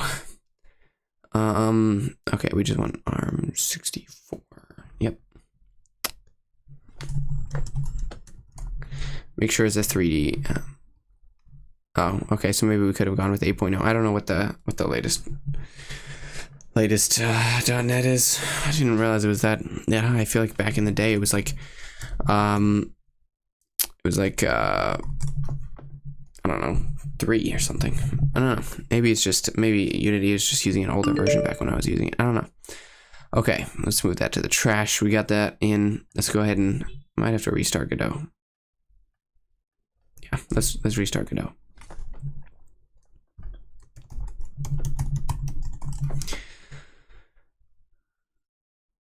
Yeah, they use Mono now. I think that's true now, right? I think they used to use it, or maybe it was Visual Studio. I don't know. It was back in the day. That was back in 2017. Yeah.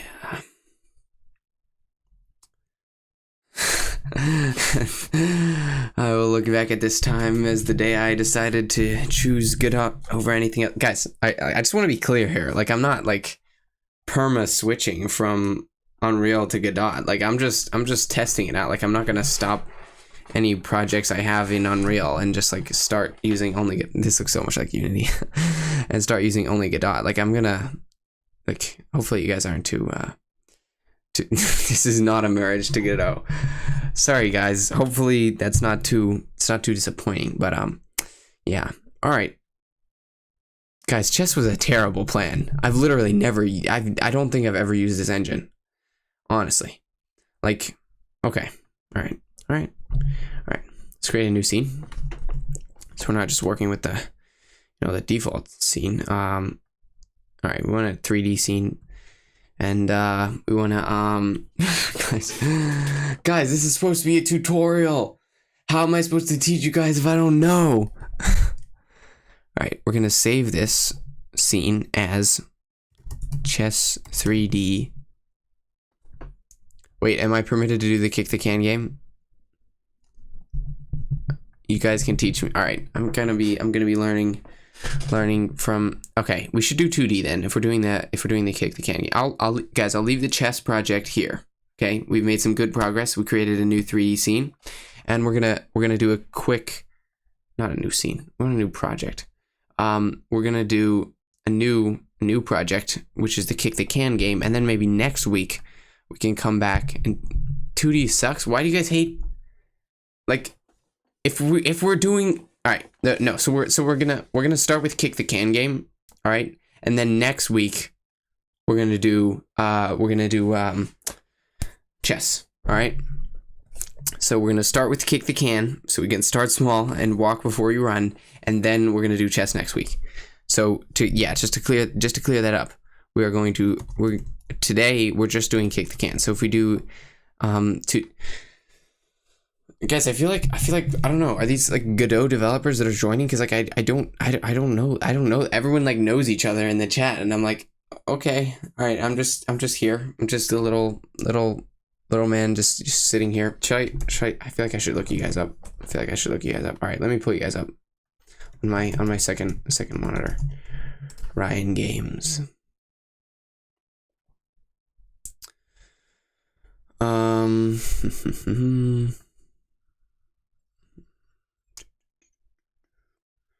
Guys, I'm just looking you up, so hopefully you guys don't have anything to hide, because I'm hunting you down right now. All right, let's go. We got a Roblox gamer. Cool. And what was the other one? What was the other one that everyone knew? Okay. Gags watch. I said that's so weird. All right, guys, I'm looking you up so I can save your channels or whatever, in case I am looking for some entertainment later. Get some YouTube tips from the fellow professionals. All right, lads, back to the project. So we're making a Kick the Can game, and we're going to find our Godot projects folder, and we're going. Guys, why did it?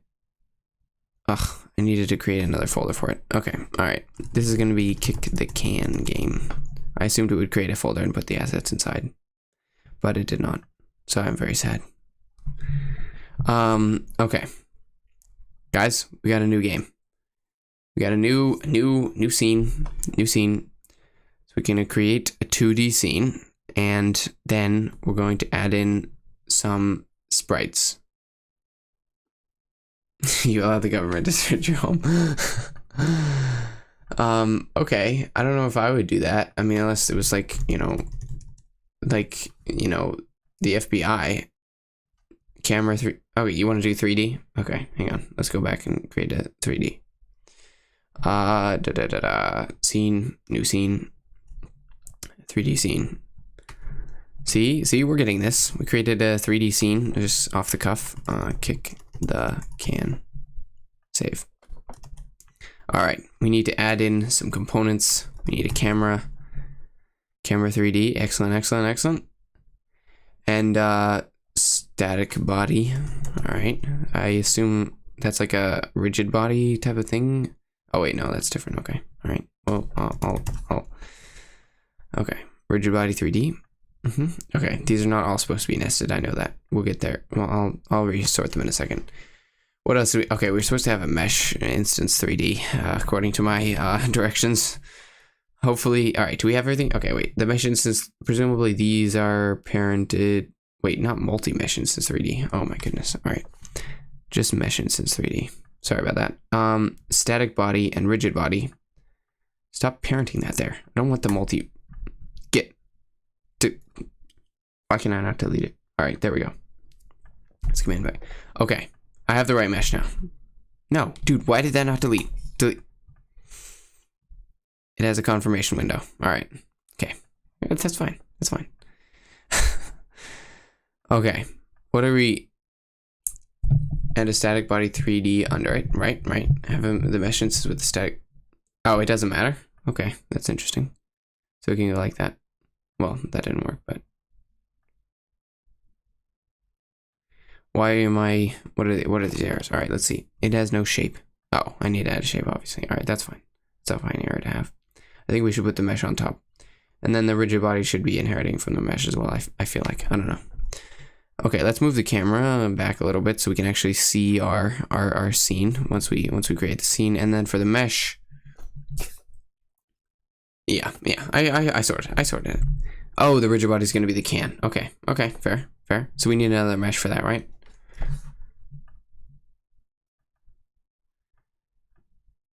And then we can rename this to player. Wait, how is the player? The player can't be static if it's supposed to kick the can, right? Or oh, I guess so. Static, it can still move with scripts, presumably. Can, and then rigid body just means it's physics simulated, and static body means it's not physics simulated, but it can still move with scripts. Yes. Okay. Good. Yeah, kind of giving me Unity type vibes here. All right. So now we need to create a script to control. Oh, we also need like a floor probably to be the floor of this. So we're gonna need another mesh. Unless do they have primitives here like a box? Yeah. So because we need a floor to kick the can off of. Wait, so we're not supposed to use a static body for the player.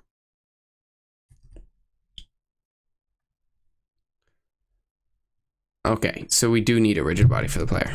Is what I'm hearing.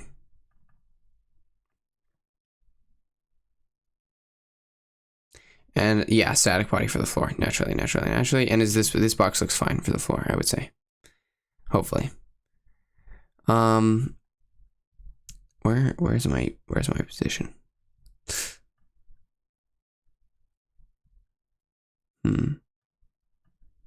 This is interesting. Okay. Well, we have the box here and the camera. Can we get a view of what the camera sees? Let's rotate the camera down a little so we can have a good look here. Looks nice. Oh yeah, there's a little preview. Okay, I actually do like that because in Unreal and I think Unity is the same way. They put this little like window like down around here where the camera is always, and you can't like toggle between preview mode and not. So I like this. Yeah, I should watch someone's video certainly to learn about this stuff. Yeah, so I've pulled up Ryan Games so I can learn something about Godot. Okay, but for now we gotta struggle on with our task of creating a kick the can game. All right, let's scale up this box a little bit. Is that this one? Nice. And stretch it out. Excellent. All right. Now if we go back to our camera preview, it's looking off center, but other than that, pretty good. Let's just make it 5 by 5, nice even round 5 by 5. Okay, it doesn't like that. Give me 5. Thank you. Okay. I need a character body 3D node for the player. Okay. All right, we can do this. Let me just position the floor perfectly a little bit. All right. Character. All right. Yeah, so we got a built-in character class. Nice. Okay. Now let's take a look at the player and add a mesh for the player because we're going to need a mesh for the player, I presume. Okay, so we can assign the skeleton and the model separately, I assume is what this means.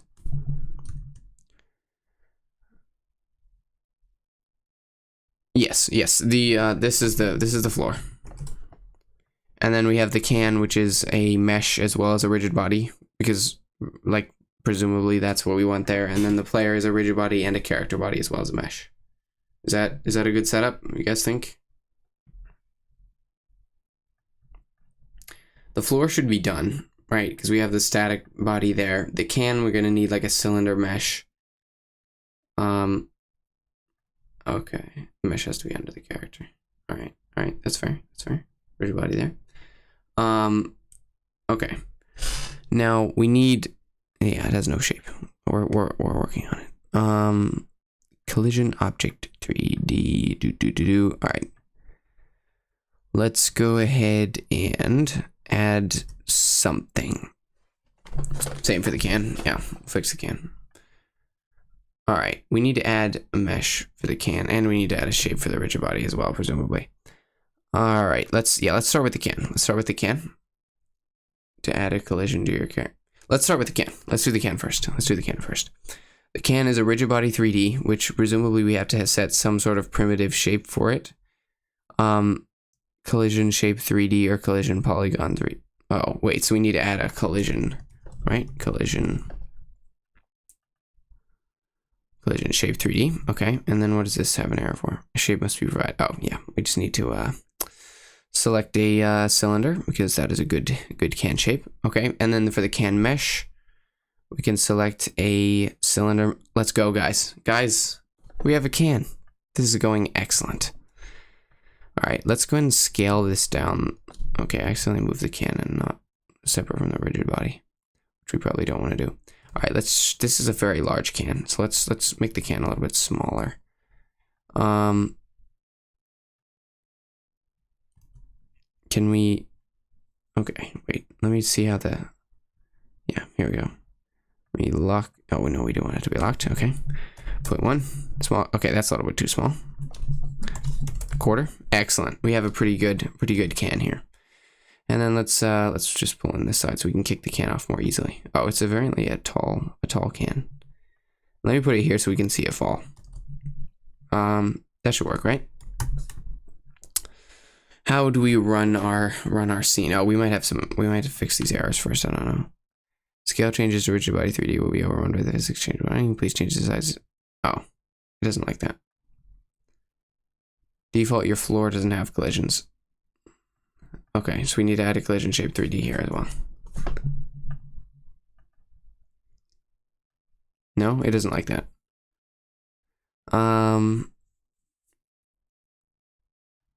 Okay, wait, so what collision does it want here then if it doesn't like this this one?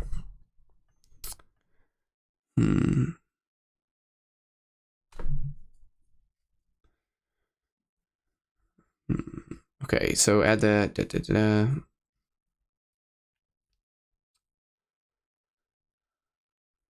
Okay, yeah, we'll get to stuff first. We just gotta take it one step at a time. Delete the static body under the floor. Sure. We're working on the floor now since we got the can pretty good, except maybe for a scale issue. All right, so what do we want under the floor? We want a collision shape 3D, just straight up. And then we can set that shape to be another box shape. And then we can scale it up to cover the whole floor. Right? No, is this not right? I feel like this is right. Oh, wait, so this does have collision. I feel like I'm getting mixed reports here. But okay, you're saying it does have collision. Okay. I think that's yeah. Okay, let's delete that then. The floor is fine all on its own. The can is fine. So we can run the simulation. We should see the can fall on the floor. How do we run the simulation? In the inspector, enable collision. Under what? We have the collision shape. Oh. This? Oh no, that would be disabling it. We don't want to do that. All right, let's play and see if it works. Select the current one. Okay, it was just booting. There's no light. We need to add a light.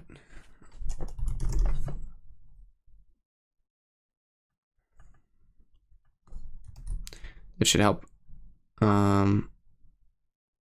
Oh, okay, so I didn't enable collision on the floor. That's the issue. Use collision. Excellent. Now, at long last,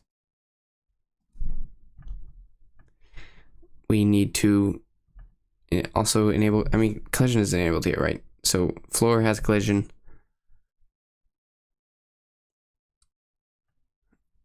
On the, wait, what are we?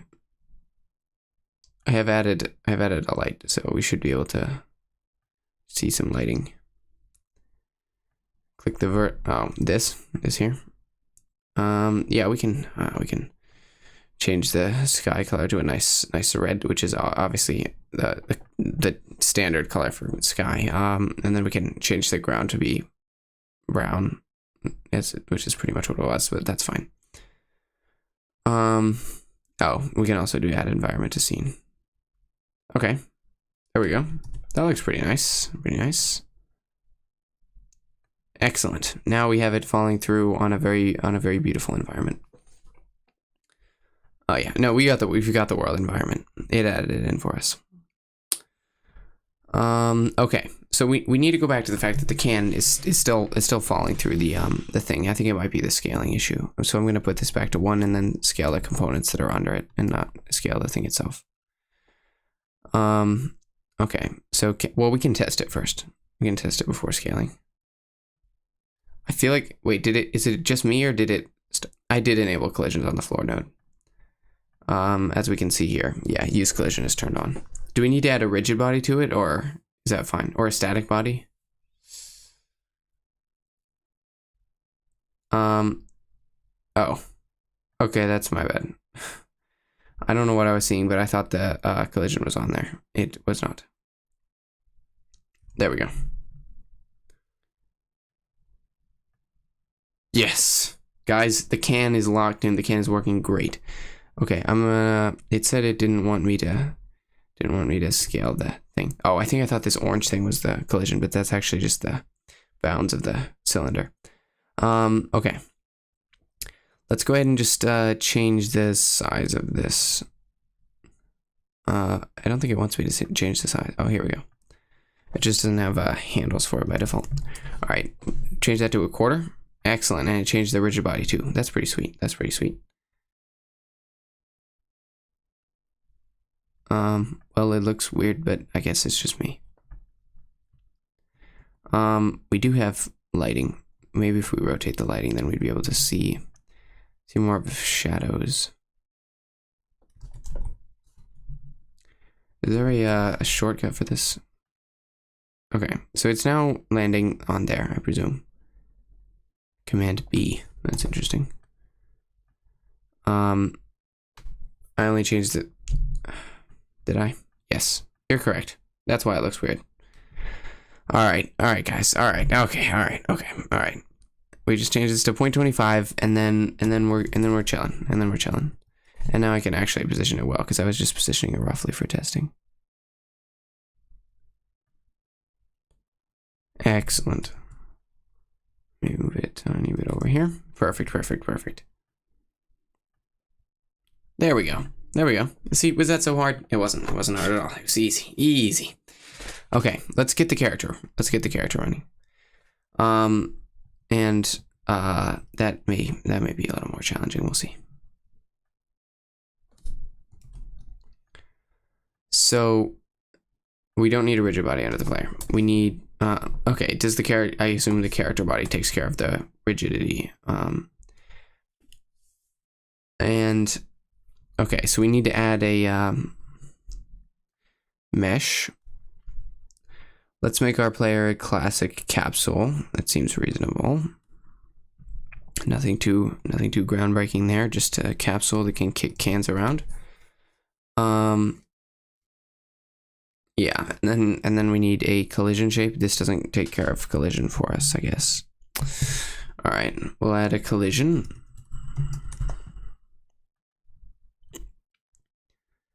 And where is it? Oh, it's tiny. Oh, we haven't set the shape yet. Okay, that's my bad. Capsule shape. Move it into position. Player meshes up. You're right.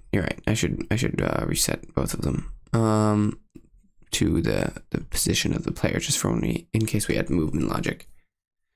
No, I think you're right, because the body is here and then the player meshes offset to here. So dude, it's weird how transform is like in this weird janky position down at the bottom. Okay, and then let's put that at 0. Okay, so now they're both positioned on that. Okay, let's try it again. It's Command B. I need to change it to Command P or Option P or something. Okay. we have lots of inheritance. Yeah, I mean, same with Unreal, I would say. It's basically all inheritance like we were looking at before. Okay, to round off this project, all we need to do is make the player be able to move. So let's add a script, I think. This is where it's gonna get interesting. Yeah, I assume on character body 3D. All right, so we need to, oh, do we just add it like this script? No, okay. A default template script, that sounds nice, given the,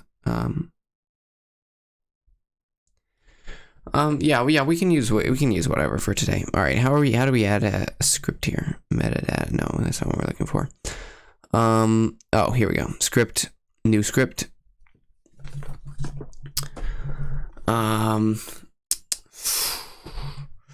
Oh, you can also right click and click add script. That's nice. Inherits character body. Okay. That seems like a good place to put it. And we can do a template. That's pretty nice. Let's go ahead and create it. All right. Speed. Okay. Pretty simple. All right. Interesting. Okay. I wonder where the input is set up, and also why it's all called UI. But anyway, yeah, pretty simple stuff. That makes sense. We just have a 2D vector here for that, and then we just move it times the speed, and then we do a move toward function is there, and then we have some kind of move and slide. So it's probably something related to the character body 3D, I assume. But all right, let's save that and go back to the 3D workspace, and then we can test it out with Command B.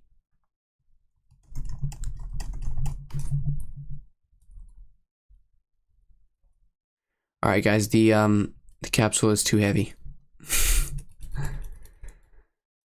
yeah, I'm moving with arrow keys, but the capsule is too heavy. Let's see if we fall if we go off the edge. Nice. Goodbye.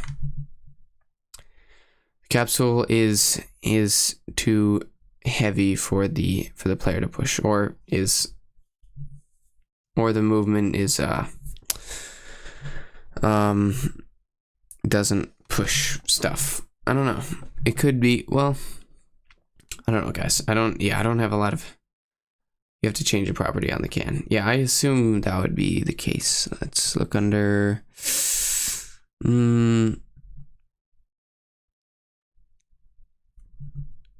mass distribution, mass. We could try changing the mass to collision layer. Where layer? Well, it's getting collided with, so I don't know. We can try it. Seems like it would be mask, actually. I might have been wrong about it. Nope, it's that one. Hey guys, we got it. Yeah, I don't know what the that didn't quite work. It works the other way with no layer and yes mask, which is but anyway, we successfully we can kick the can off the edge, and it's a pretty very satisfying, enriching game that will probably go down in history, like pretty much next to Minecraft. I don't want to say above Minecraft, maybe above Minecraft. I mean, I might just be being humble here, but yeah, it's quite an impressive accomplishment that we've created here in our first night in Godot. Have to have more faith.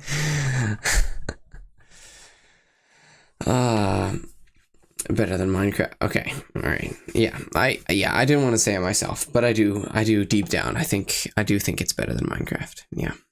No, you're right.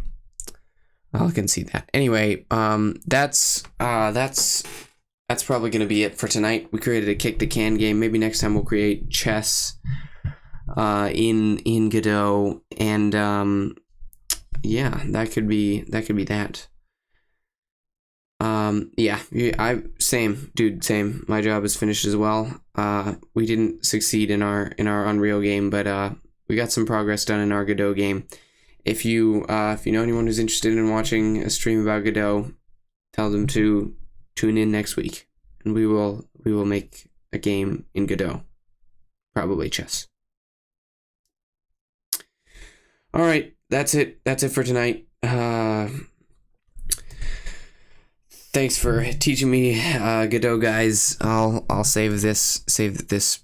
We don't need to save the 2D scene. I'll save this project down, and it will go in the annals of history, and that'll be that. We can put this in applications. There we go. Godot is installed. Unreal is shut down. Good night, everyone.